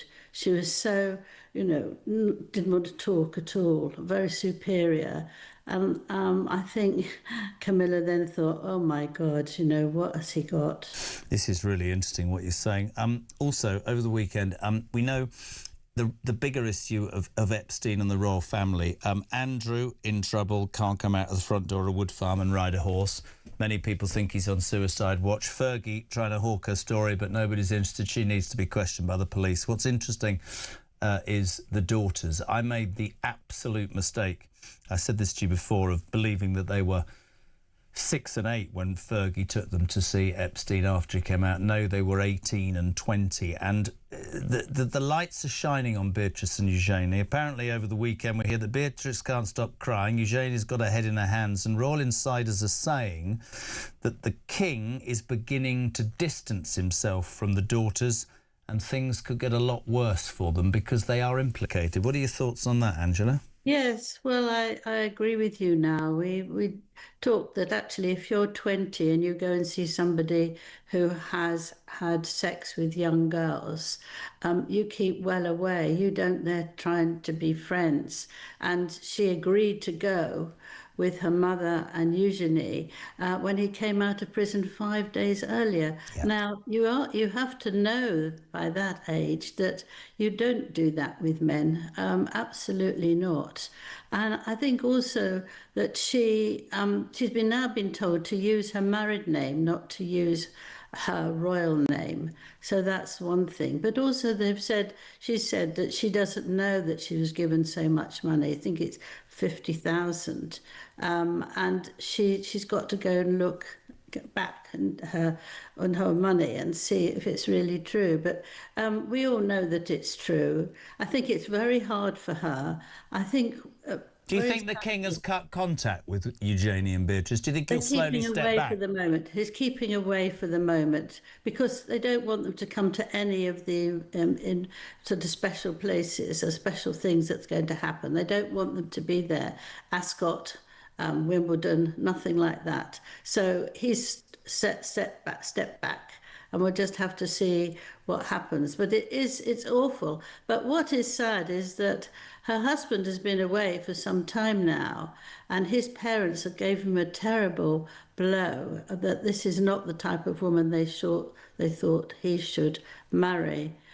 So that might be very much why she's crying. I love having you on this show. Honest to God, thank you. I know we should always have more time and we don't. But you're always welcome. The brilliant Angela Levine, royal biographer. Good morning, Mark. I'd just like to say I'm not Jewish, and I don't think the Palestinian situation is a perfect one by any stretch. But I've visited Israel on 3 separate occasions, met people from the Christian, the Muslim, and the Jewish side. And when I was there, to be honest, the Israeli, Christian and Arab people sit alongside each other perfectly. So I don't know why we got all this fuss about a bakery in the UK. Idiots know absolutely nothing about the situation and have never actually experienced any of it.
Over the past 36 hours, the United States and its partners have launched Operation Epic Fury, one of the largest, most complex, most overwhelming military offensives the world has ever seen. Nobody's seen anything like it. We have hit hundreds of targets in Iran, including Revolutionary Guard facilities, Iranian air defense systems. Just now, It was announced that we knocked out 9 ships plus their naval building, all in a matter of literally minutes. Iran's formerly supreme leader, Ayatollah Khamenei, is dead.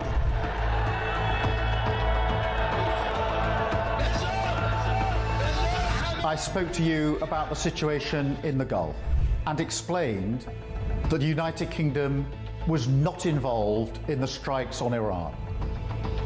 That remains the case. The basis of our decision is the collective self-defense of long-standing friends and allies and protecting British lives. That is in accordance with international law, and we are publishing a summary of our legal advice. We are not joining these strikes, but we will continue with our defensive actions in the region. Mr Farage, would a reform government have allowed US forces to use UK air bases for offensive operations in Iran? Yes is the answer to your question. I would have said to the Americans, please do use our bases. We will be supportive of you on this. There were a series of very loud blasts in the area of Dubai that I'm based in. That's in the Marina area. It's a very touristy area, actually. Those blasts were the loudest we've heard yet, but equally we are reassured that they are most likely the sound of interception by the UAE's quite sophisticated THAAD interception kit. That is the Terminal High Altitude Area Defence System.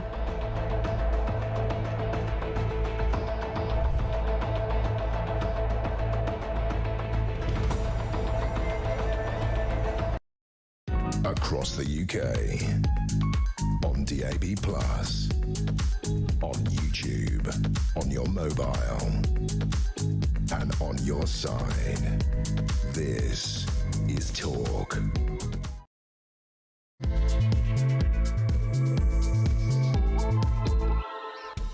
The home of common sense. There doesn't seem to be much in the United Kingdom. Welcome back. It's gone 9 o'clock. This is Talk. JK till 10 and Julia from then. The two main news stories around. One is this hate march yesterday, an orgy of hate, the Al-Quds rally in London, where it seemingly is all right for you to burn an Israeli flag, kiss the placard with Ali Khamenei's face on it, the man who murdered thousands of his own people and sponsored terrorism across the world. Our reporter Samara Gill, if you didn't hear earlier, amazing piece. It's on our YouTube channel. I mean, was jostled, abused, shouted at by Muslim men, get out, get out, get out. And there was this organisation, the what was it? The Muslim, I don't know what it was called. It was sort of Human Rights Commission, who, by the way, got £450,000 as a charity from our government to run things like that, which are pure hatred in our streets. And the impact is that we're talking about absolute anti-Semitism. Our Prime Minister's married to a Jewish woman. We did a report today that alarming university studies show that 20% of students now refuse to have a Jewish housemate. That sort of hatred on our streets is perpetrating what's going on. We've obviously got the situation in Iran. The other talking point today is energy prices. Whether you agree with Starmer sending a boat to support the US push in the Straits of Hormuz, the big piece of waterway that saves all of our oil prices. It's really shone a light on our energy prices. He's holding a press conference this morning. God knows what he's going to say. Apparently he's going to say, I'm going to support energy bill support for targeted people like pensioners, and wait for it, you workers, benefit claimants. So more of us will pay tax to help benefit claimants. The truth about the energy crisis is simple, isn't it? We are following this mad net zero madness. So Ed Miliband was today described by his policies by The Guardian as a monumental act of political self-harm. Let's spend billions and billions of pounds building wind farms that don't create enough electricity, and then let's import that and the gas from other people. No, why don't we damn well drill and do something about it? 0344 499 1000. Here's a man. Here's a man. Oh, actually, let's say good morning to Vince. Vince, good morning. Morning, Jazz. Vince Worcester. Really worried.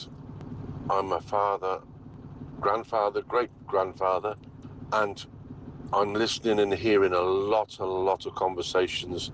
Basically, the 30s, 40s, even 50s and 60-year-olds are not happy, and basically Islamists are poking the bear, and it's going to I'm scared of what is going to happen very, very soon in this country. Do you know what's a really interesting point from Vince? Because, you know, if we discuss anything like this, people will say, what are you advocating? I'm not advocating anything. But if you look at that hate march yesterday, if you look at what that was spewing, if you think about the impact on the next or the younger generations, I don't know.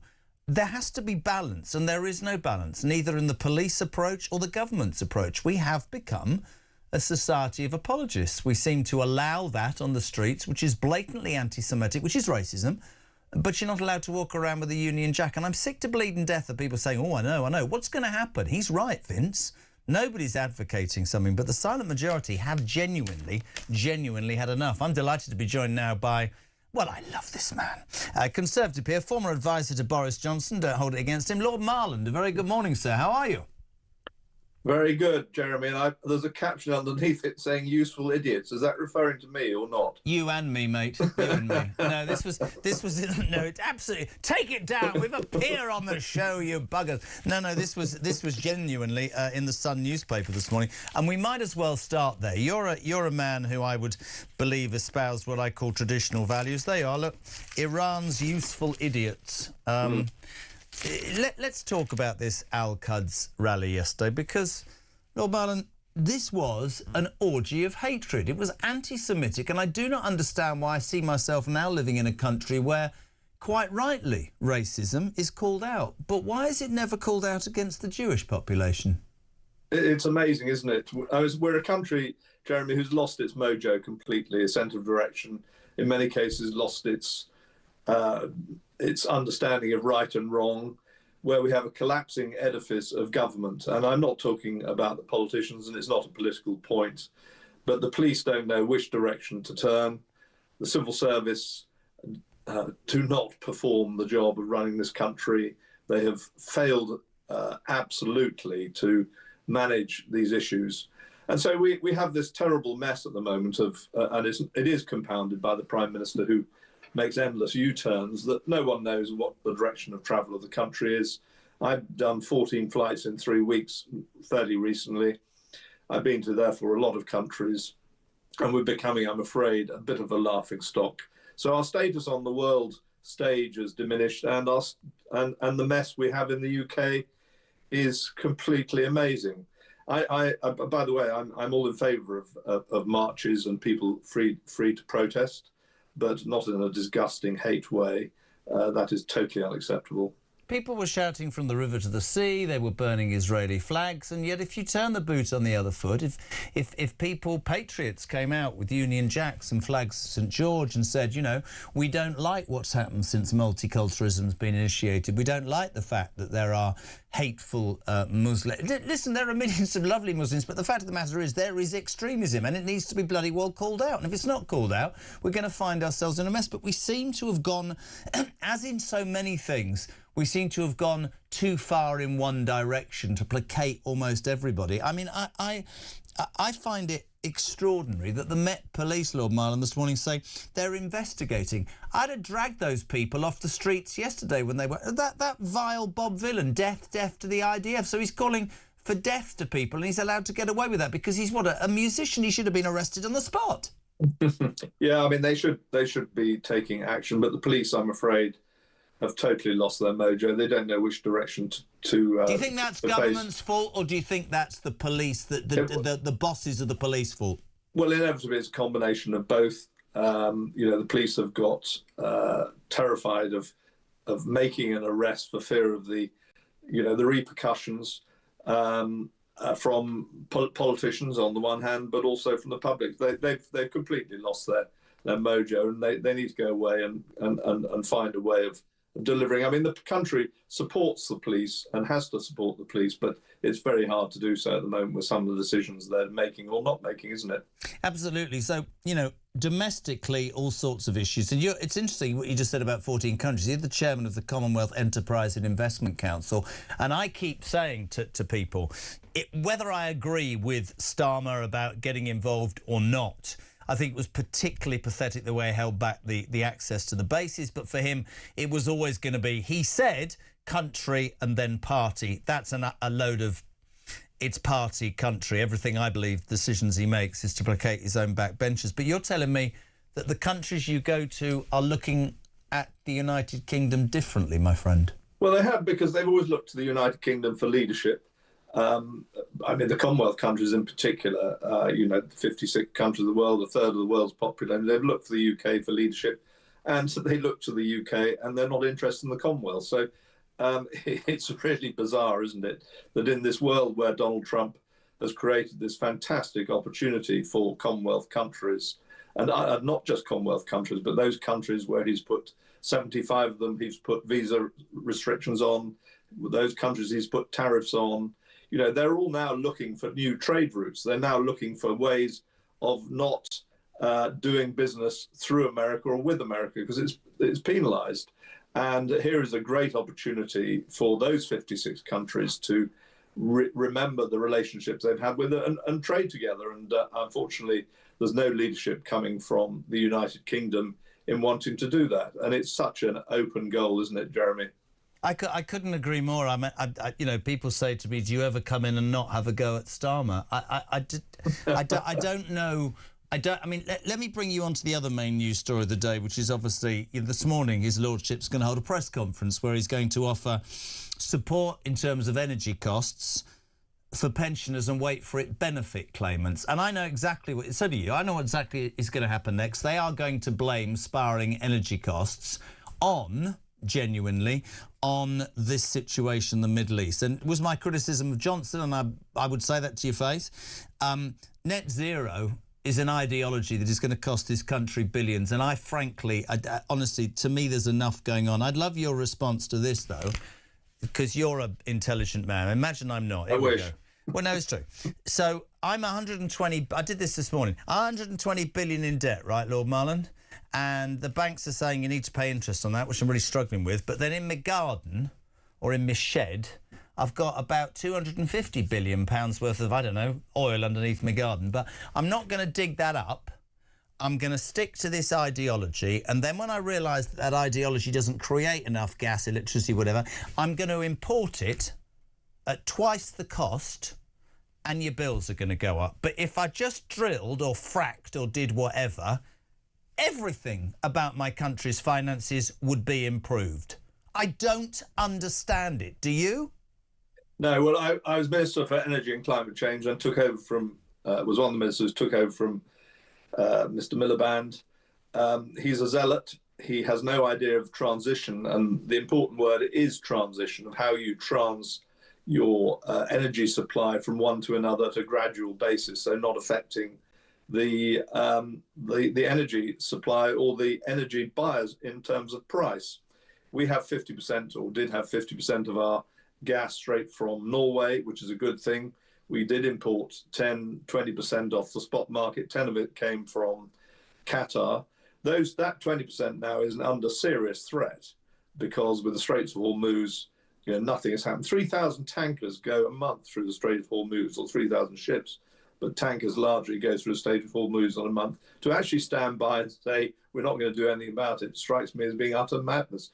If you have the opportunity of a coalition with other countries to support your own energy supply, then why would you not be taking that opportunity, as well as signalling that actually you're supportive of the Qataris, who've been long friends, of the United Arab Emirates, are long friends, and of course the Saudis, who are also friends. So it strikes me as being dithering madness that you are not coalitioning with other countries to ensure shipping goes safely through the Strait of Hormuz, because that, in the end, is what protects the bill for our taxpayers. Yes, this net zero thing is not entirely his fault. The previous Conservative government were pretty obsessed by it. Was it can I just ask you quickly? Was that a mistake by Johnson? Because I see it as that now, I have to say. Well, it wasn't just Johnson. It was it was Michael Gove. It was David Cameron to a certain extent. Yeah. But it's all about transition. Yes. If you can use your energy resources like wind, offshore wind, where we get a lot of wind, where you can use waste to energy, things like that, to improve the energy mix and indeed nuclear, which we're doing, then this reduces the dependence on oil, which has got to be, in the end, a good thing, because our supply is running out and we have disruption in the world supply, as we can see at the moment. But you can't just go from one thing to another overnight. Great to have you on, my friend. How many more countries are you heading off to now, then? Well, I'm happily enough going to Jersey and Guernsey on a Commonwealth visit next week. He's not, ladies and gentlemen. He's going to count his money. What's he talking about? I wish. What's going on? I wish. Haven't got time. Oh, well, at least you're not denying it. Lord Marland, it's always a pleasure. Thank you so much indeed, my friend. 9:15, Lord Marland, chairman of the Commonwealth Enterprise and Investment Council, there on Talk Breakfast. 0344 499 1000. Let's take a call. Anne, good morning. Just a minute on Talk Breakfast. What you got for me? I was listening this morning and you mentioned the Guardian paper. Well, I've torn it up now. Yeah. Well, I don't blame you. My thoughts were that if they support I can't get the word out. Anti-Semitism. That's the thing. That one, yeah. Propaganda. Why don't the advertising companies stop supporting them and the public stop buying the paper? Well, I don't think, to be fair, many people buy the Guardian newspaper anyway, and that's an absolute fact. And that's not for all the people who are going to go, oh, why is that? Because you work for News UK. It's a fact. The Times and the Sun are streets ahead of the Guardian. If you're just tuning in, Anne is referring to this. The Guardian has today been accused of anti-Semitic language to describe, when it described there was a Gales bakery. Gales, as if you know, is a chain. It was due to open a new branch in Islington. And because it turned out that there was a cafe run by Palestinians 3 or 4 doors down, the Guardian thought it would be a good idea to describe the opening of this Gales bakery as an act of heavy-handed high street aggression against Palestine. Well, I would say that the Guardian is part of stirring up anti-Semitism that we saw on the streets of London yesterday, that the police will seemingly do absolutely nothing about. I agree with you, Anne.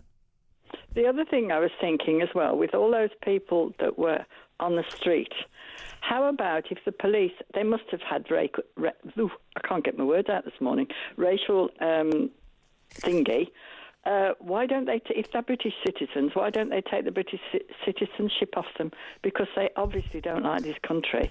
I don't understand. I don't even know whether they've got British citizenship. We've got open borders now. Anybody can get in. I do not understand, without being harsh here, OK, why people want to come to this country. There's 2 things I want to say. One is, my country is so awful and I'm oppressed and it's vile, I want to come to Britain. Apparently you're going to get in anyway. Why do you want to come? Oh, because you're really soft. But when you get here, all you do is try and castigate and destroy the very society that you want to come to. Then you give you 40 grand and you go back home, put it in a bank and come back. World's gone nuts, son. I never thought I'd see it like this, did you? No. Right, I've known absolutely fabulous Muslim people. Absolutely.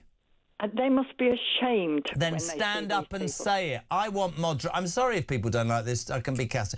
I know plenty of amazing Muslims. Stand up and say that you too are outraged and are against the extremist wing. That's the whole point. Thank you, Anne. We love you. 9:20, live across the UK. This is Talk Breakfast. Wayno. Morning, Jazza. It's Wayne from Erdington in Birmingham. The Muslim problem. Well, let's have it right, mates. If you totaled up all the deaths, all the atrocities that these Islamists have caused over the years, of course we should be worried about them. And to be honest, we've put up with them, we've stomached them, and now they're doing this in our country. We're about sick of it. So the simple thing is, send them all home. I really don't care anymore. Oh, yeah, but there's some good ones. Well, I'm not prepared to chance it anymore.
Across the UK.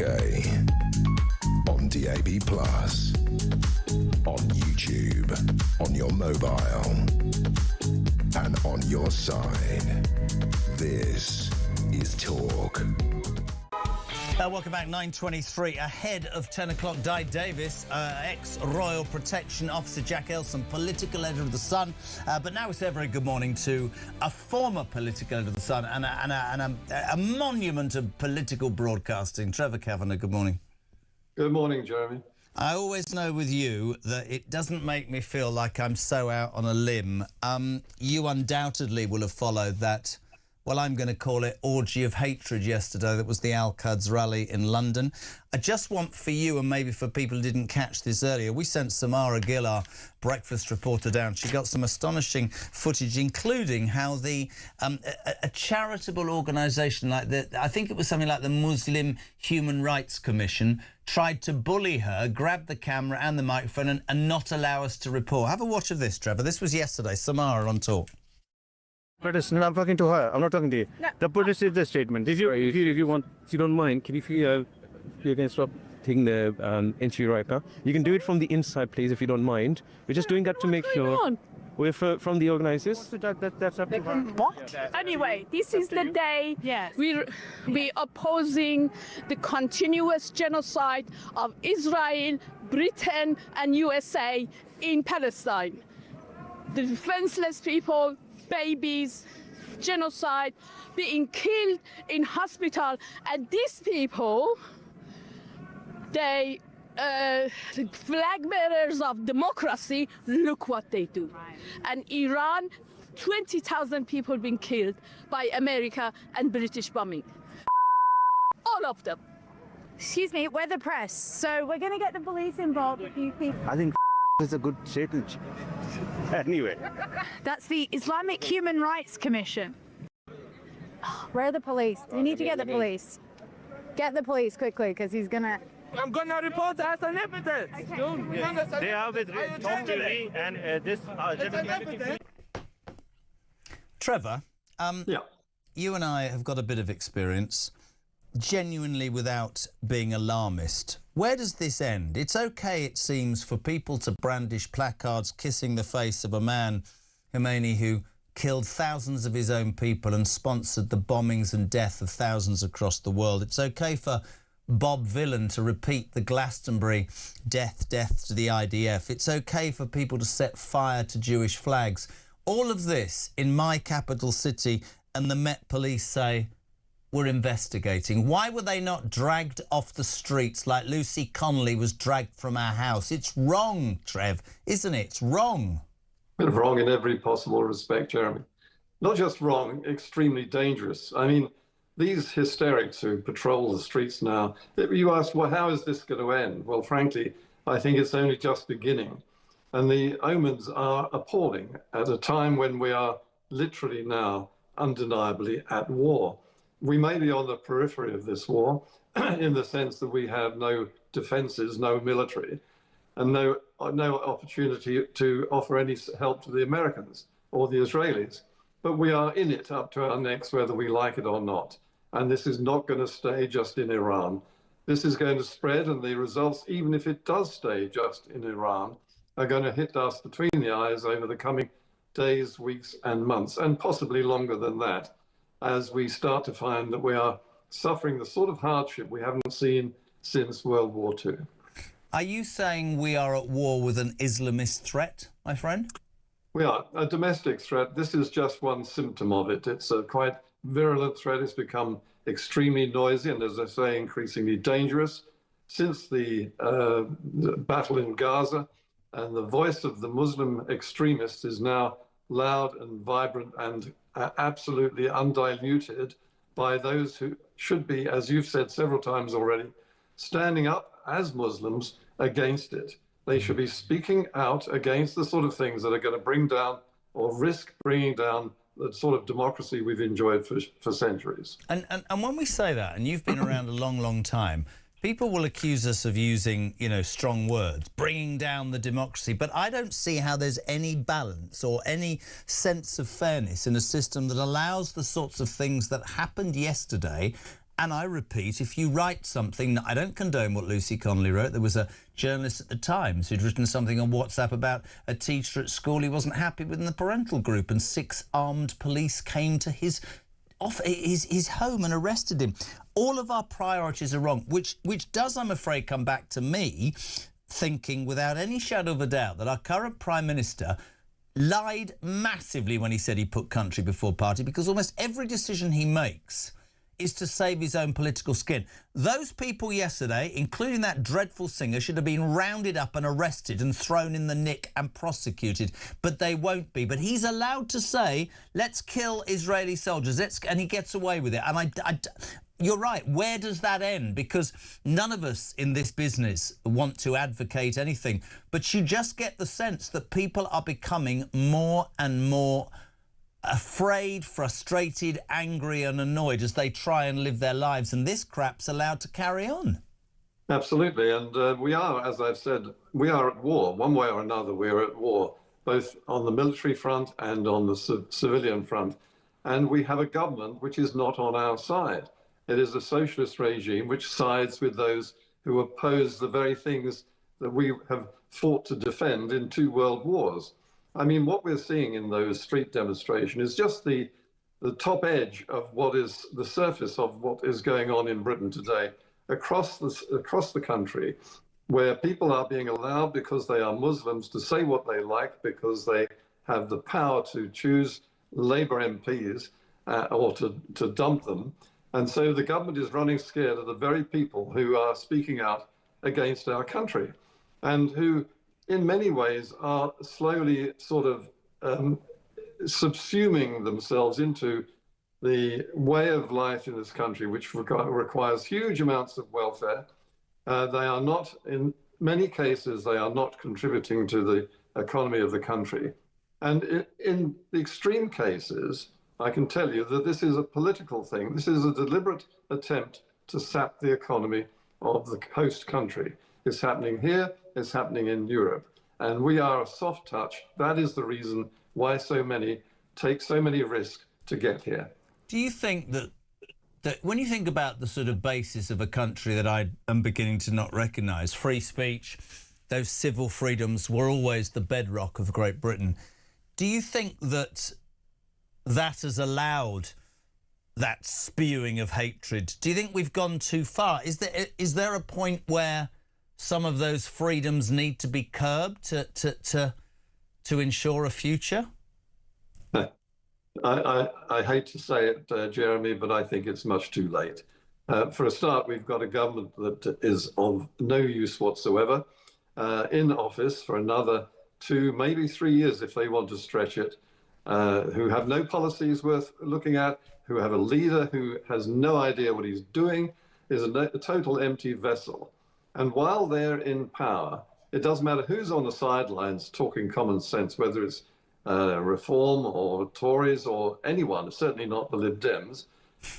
There is no way that we're going to slow down or halt this. Basically, it's insurrection.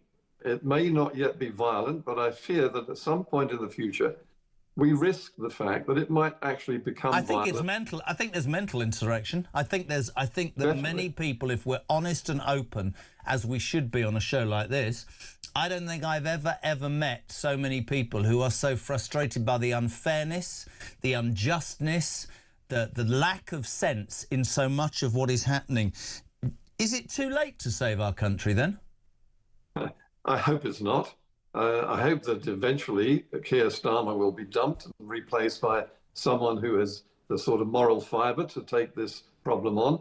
But if it's Yvette Cooper or Ed Miliband somewhere in there as Chancellor, or Wes Streeting even, I can't see any of them grasping this nettle. They're all reliant upon the Muslim vote. And the Muslim vote is suddenly up and wagging its tail. It's actually demonstrating that it can choose Labour MPs or choose to dump them.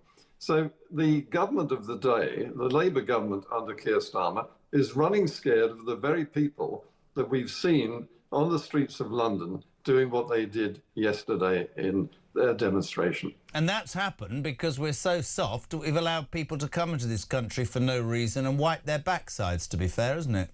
Well, not only allowed them, we've almost waved them in across the channel in ever-increasing numbers, very alarming numbers. I mean, the very people who are coming in on the boats are the very people we don't want. Yeah. They are Afghans, Pakistanis, and others from war-torn or extreme Muslim Islamist backgrounds. And they are the enemy within, but they're not even the enemy within anymore. They are coming in, they are invading this country. And we have yet to wake up to what is an enormous threat, which is already here in our society. What do you say to people who would say, listening to us now, they would say, oh, come on, that's really unfair.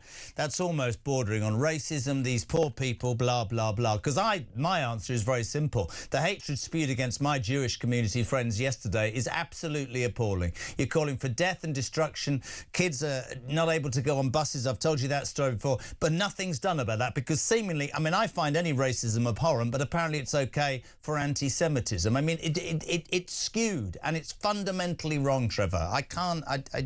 It frustrates me beyond frustration. Well, those who defend what was happening on the streets of London yesterday are indeed the useful idiots, not just those who are doing it, but the people who stand up and say this is freedom of speech. They're entitled to stand up and decry what we're doing as a country, the sort of things we've taken for granted as our democratic freedom of speech over centuries. Hard won, won by the blood of people who are prepared to stand up and fight for it. And suddenly it's at risk because idiots stand by. And in fact, you just have to wonder what goes on between their ears. What color is the sky in their world? This is a serious and present danger. And it beggars belief that we are simply standing back and wringing our hands. And you and I are talking about it and nothing is being done. Final question, which I asked somebody this morning and they fell off their chair. Are we sleepwalking into becoming Nazi Germany, Trevor Kavanagh? No, I don't think we are. I think we're sleepwalking into becoming an Islamic republic. Really interesting as ever to have you on, my friend. Thank you. Political legend, I have to say, journalist-wise. Trevor Kavanagh, thank you so much indeed. This is all about that Al-Quds march yesterday. Also, the alarming university study this morning that said that 20% of students refuse to have a Jewish housemate or roommate now. That's the world we're living in. 0344 499 1000. Shirley, good morning. Good morning, Jezza. It's Shirley in the Cotswolds. I don't know what the world is coming to. We're talking non-stop about the horrendous way that this country is changing. We've got lefties all over the TV spouting their mouths off. They're on the Oscars, they're on Question Time, they're everywhere. And you're, as Peter Blexley pointed out, presenters are terrified of using the word Muslim. In case you're taken off air. We can talk non-stop till the cows come home and nothing is changing. I'm afraid the left are out there.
across the UK, on DAB+, on YouTube, on your mobile, and on your side.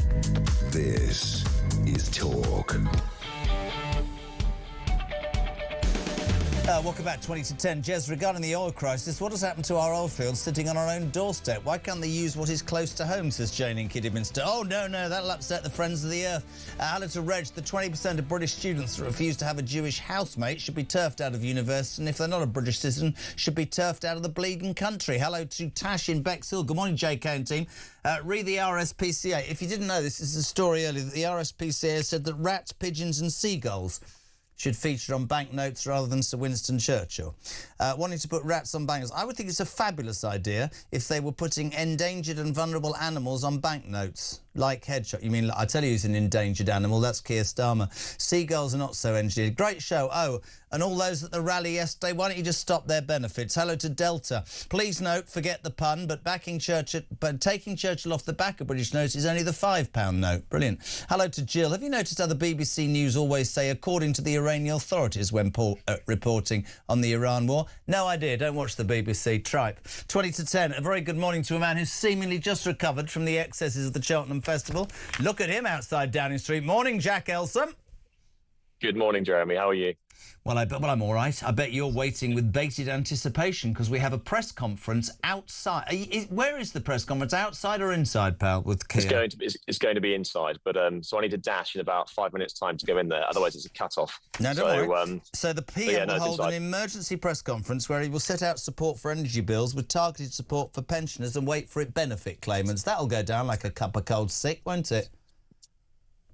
Well, yeah. I mean, I guess there's two things there. You know, Keir Starmer clearly at the moment is seeing the impacts on the cost of living at home of the war in the Middle East. Clearly, the Strait of Hormuz still closed to most shipping vessels, and therefore it's just totally choking the oil supply coming from the Middle East round to countries like the West.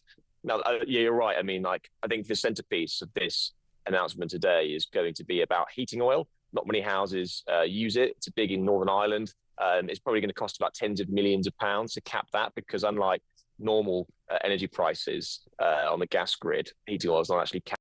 So I'm sure we'll get something today. And then I think we're waiting to see what other targeted supports towards the poorer households that entails. I think that there is a view, thank goodness, inside government that we can't actually afford any more massive energy bailouts, the sort we saw in COVID, or the sort we saw in the aftermath of the Russian invasion, just because it is, we are so far in debt now as a country that, tens of billions more is just something we can't afford. I know you're in a hurry, so very quick question.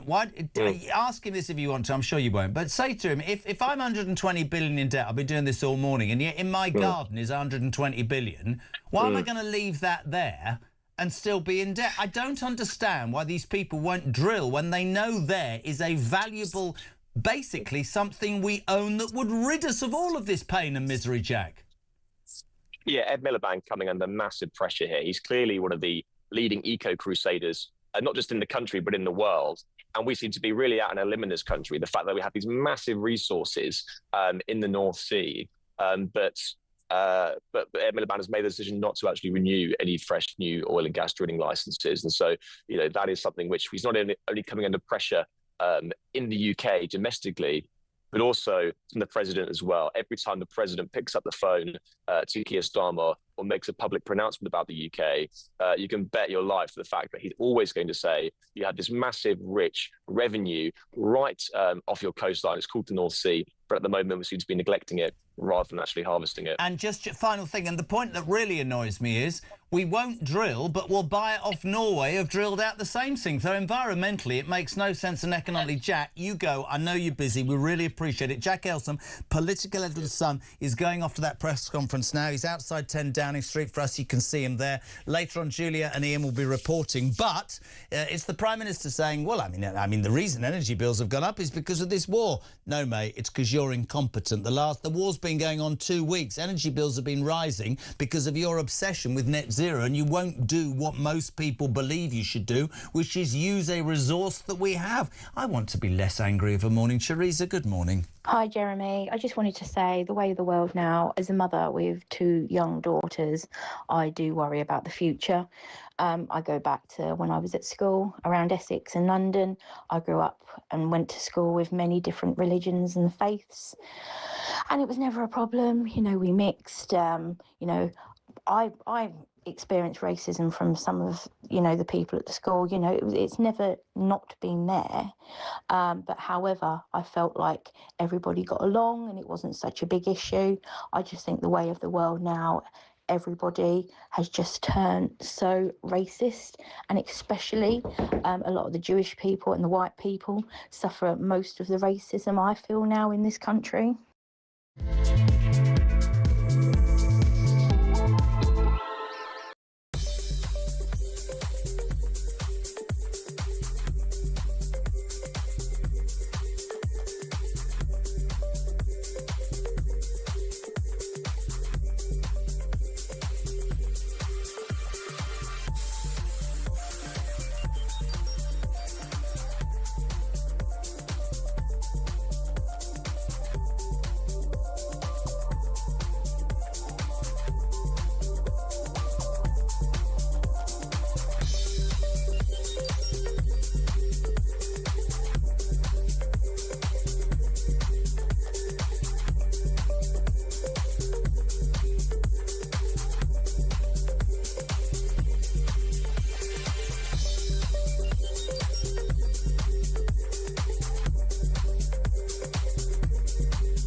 Do you think Donald Trump has a plan post-war? A couple of weeks ago, when he started this off, he made a speech saying help would be on the way for the people. There was going to be regime change. He appointed Mandelson against advice. We know this to be true. If this was a Conservative Prime Minister, the wider left would be absolutely screaming for his resignation.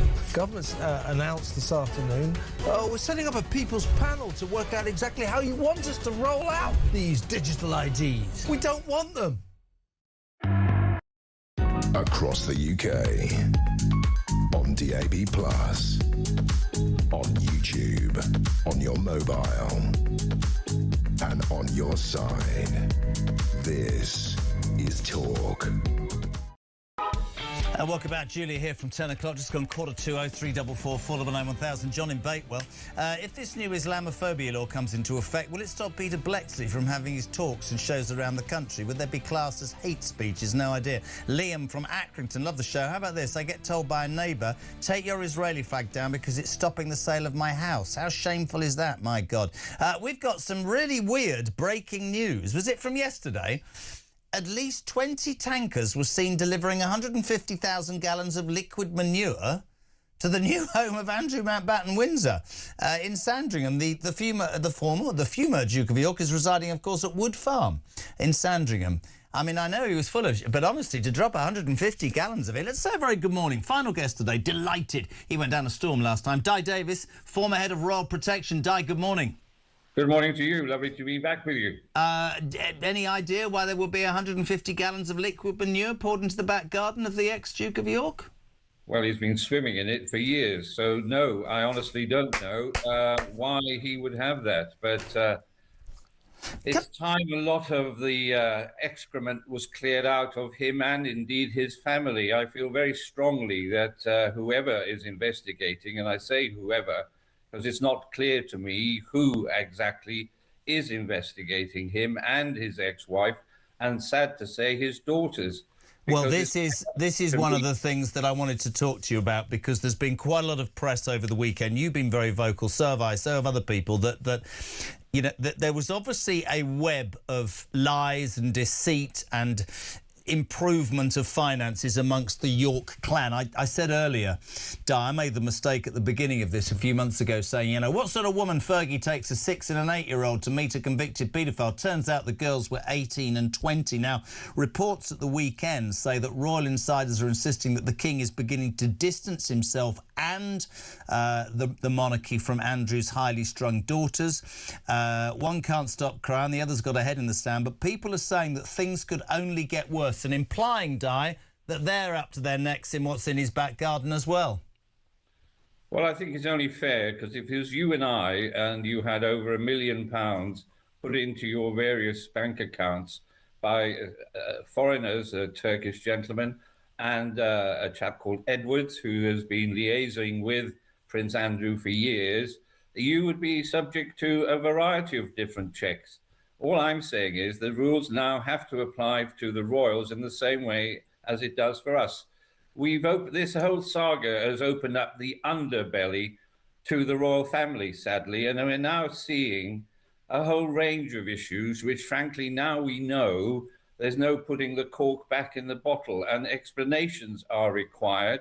HMRC would investigate you, I'm sure, if you had £1 million put into your bank account. And so would the charity commissions would be investigating Fergie and all the issues surrounding the two daughters. Yet there is no sign from any of these authorities that they're actually doing this. Could they be doing it without making it public, Di?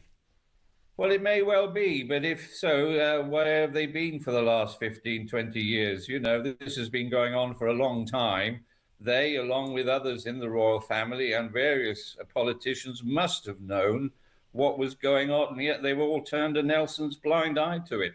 And I'm just fed up with being fed a load of old baloney by a load of old people who, frankly, are not telling the truth. Couldn't agree more. What do you think Charles will do about Beatrice and Eugenie, Di?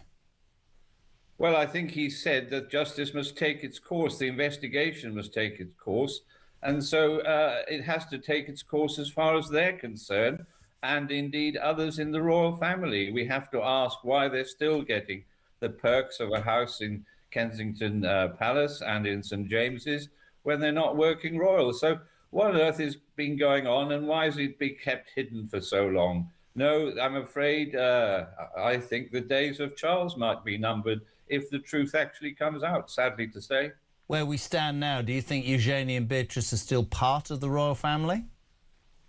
Well, they are by the sake of their father, bloodline as they are, but I don't think they have any credibility. It's a bit like our government at the moment. There's no credibility left to the man in charge of it.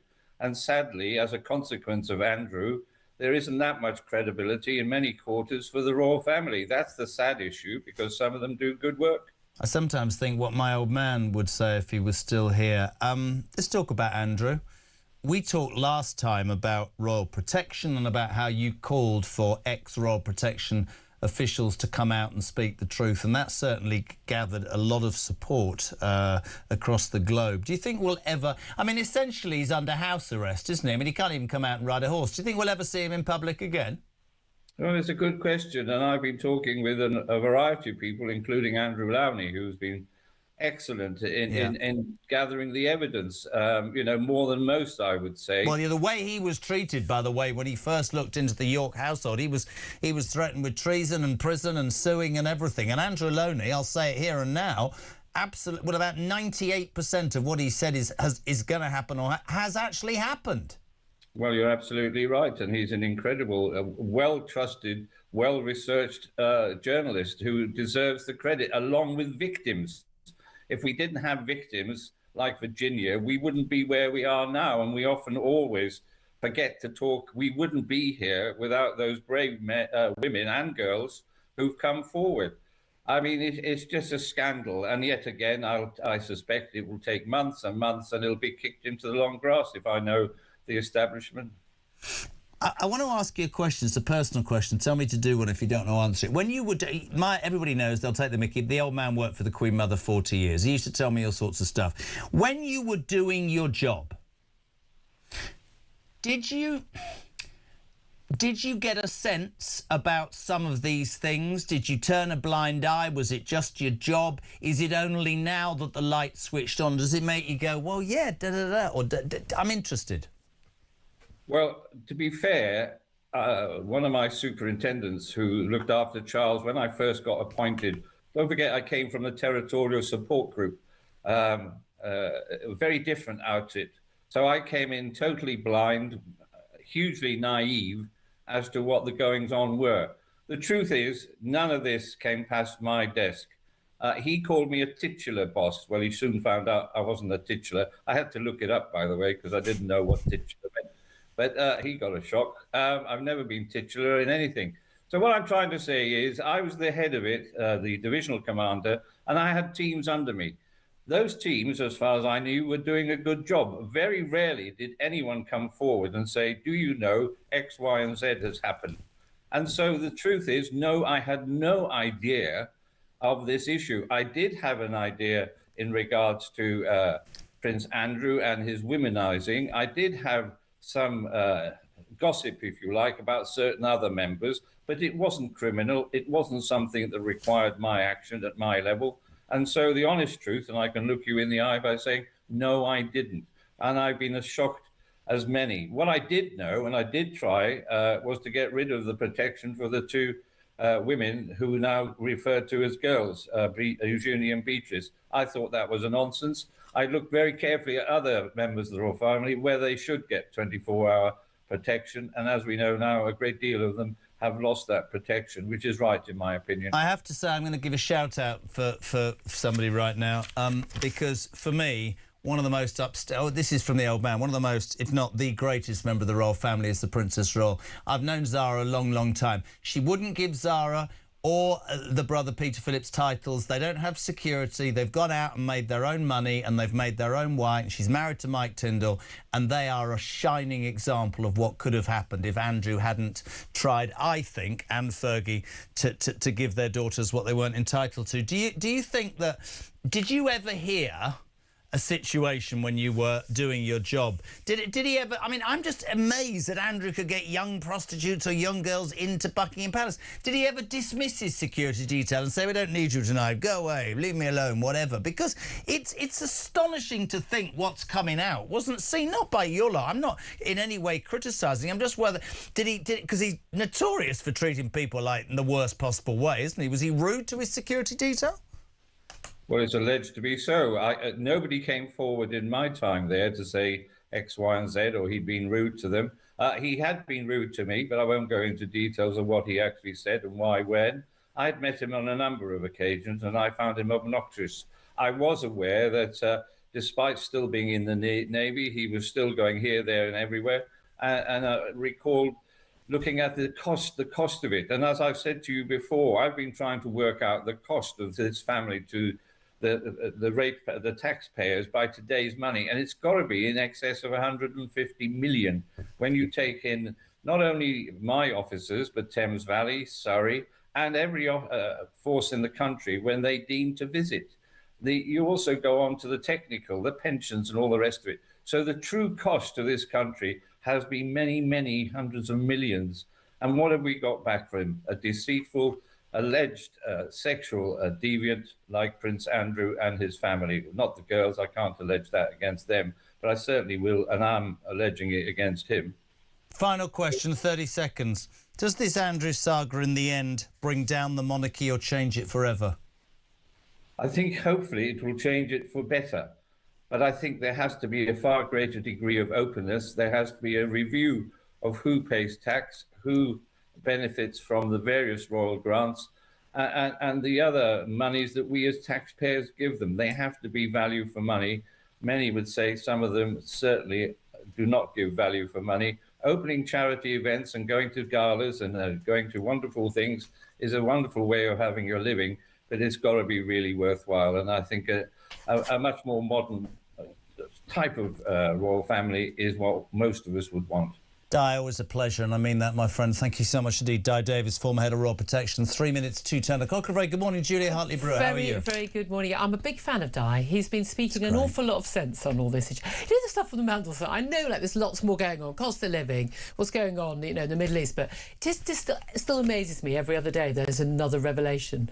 The Prime Minister's definitely lied to Parliament, definitely lied to the public, didn't talk to Mandelson for this major appointment. These pictures of people... Why is everybody photographed in a bathrobe with Jeffrey Epstein? It's the weirdest thing. Do you think it's quite weird that 150,000 gallons of liquid poo was delivered to the back of Prince Andrew's house yesterday? Is that a farming thing? I don't know. I'm a London Di girl. Davis said he's been talking it for years. Maybe they've just decided to throw it out there. The other thing in the Al-Quds rally, have you seen the work that Samara did? That's astonishing. Yeah, 450 grand charity, the Islamic Human Rights Convention. I mean, again, it's all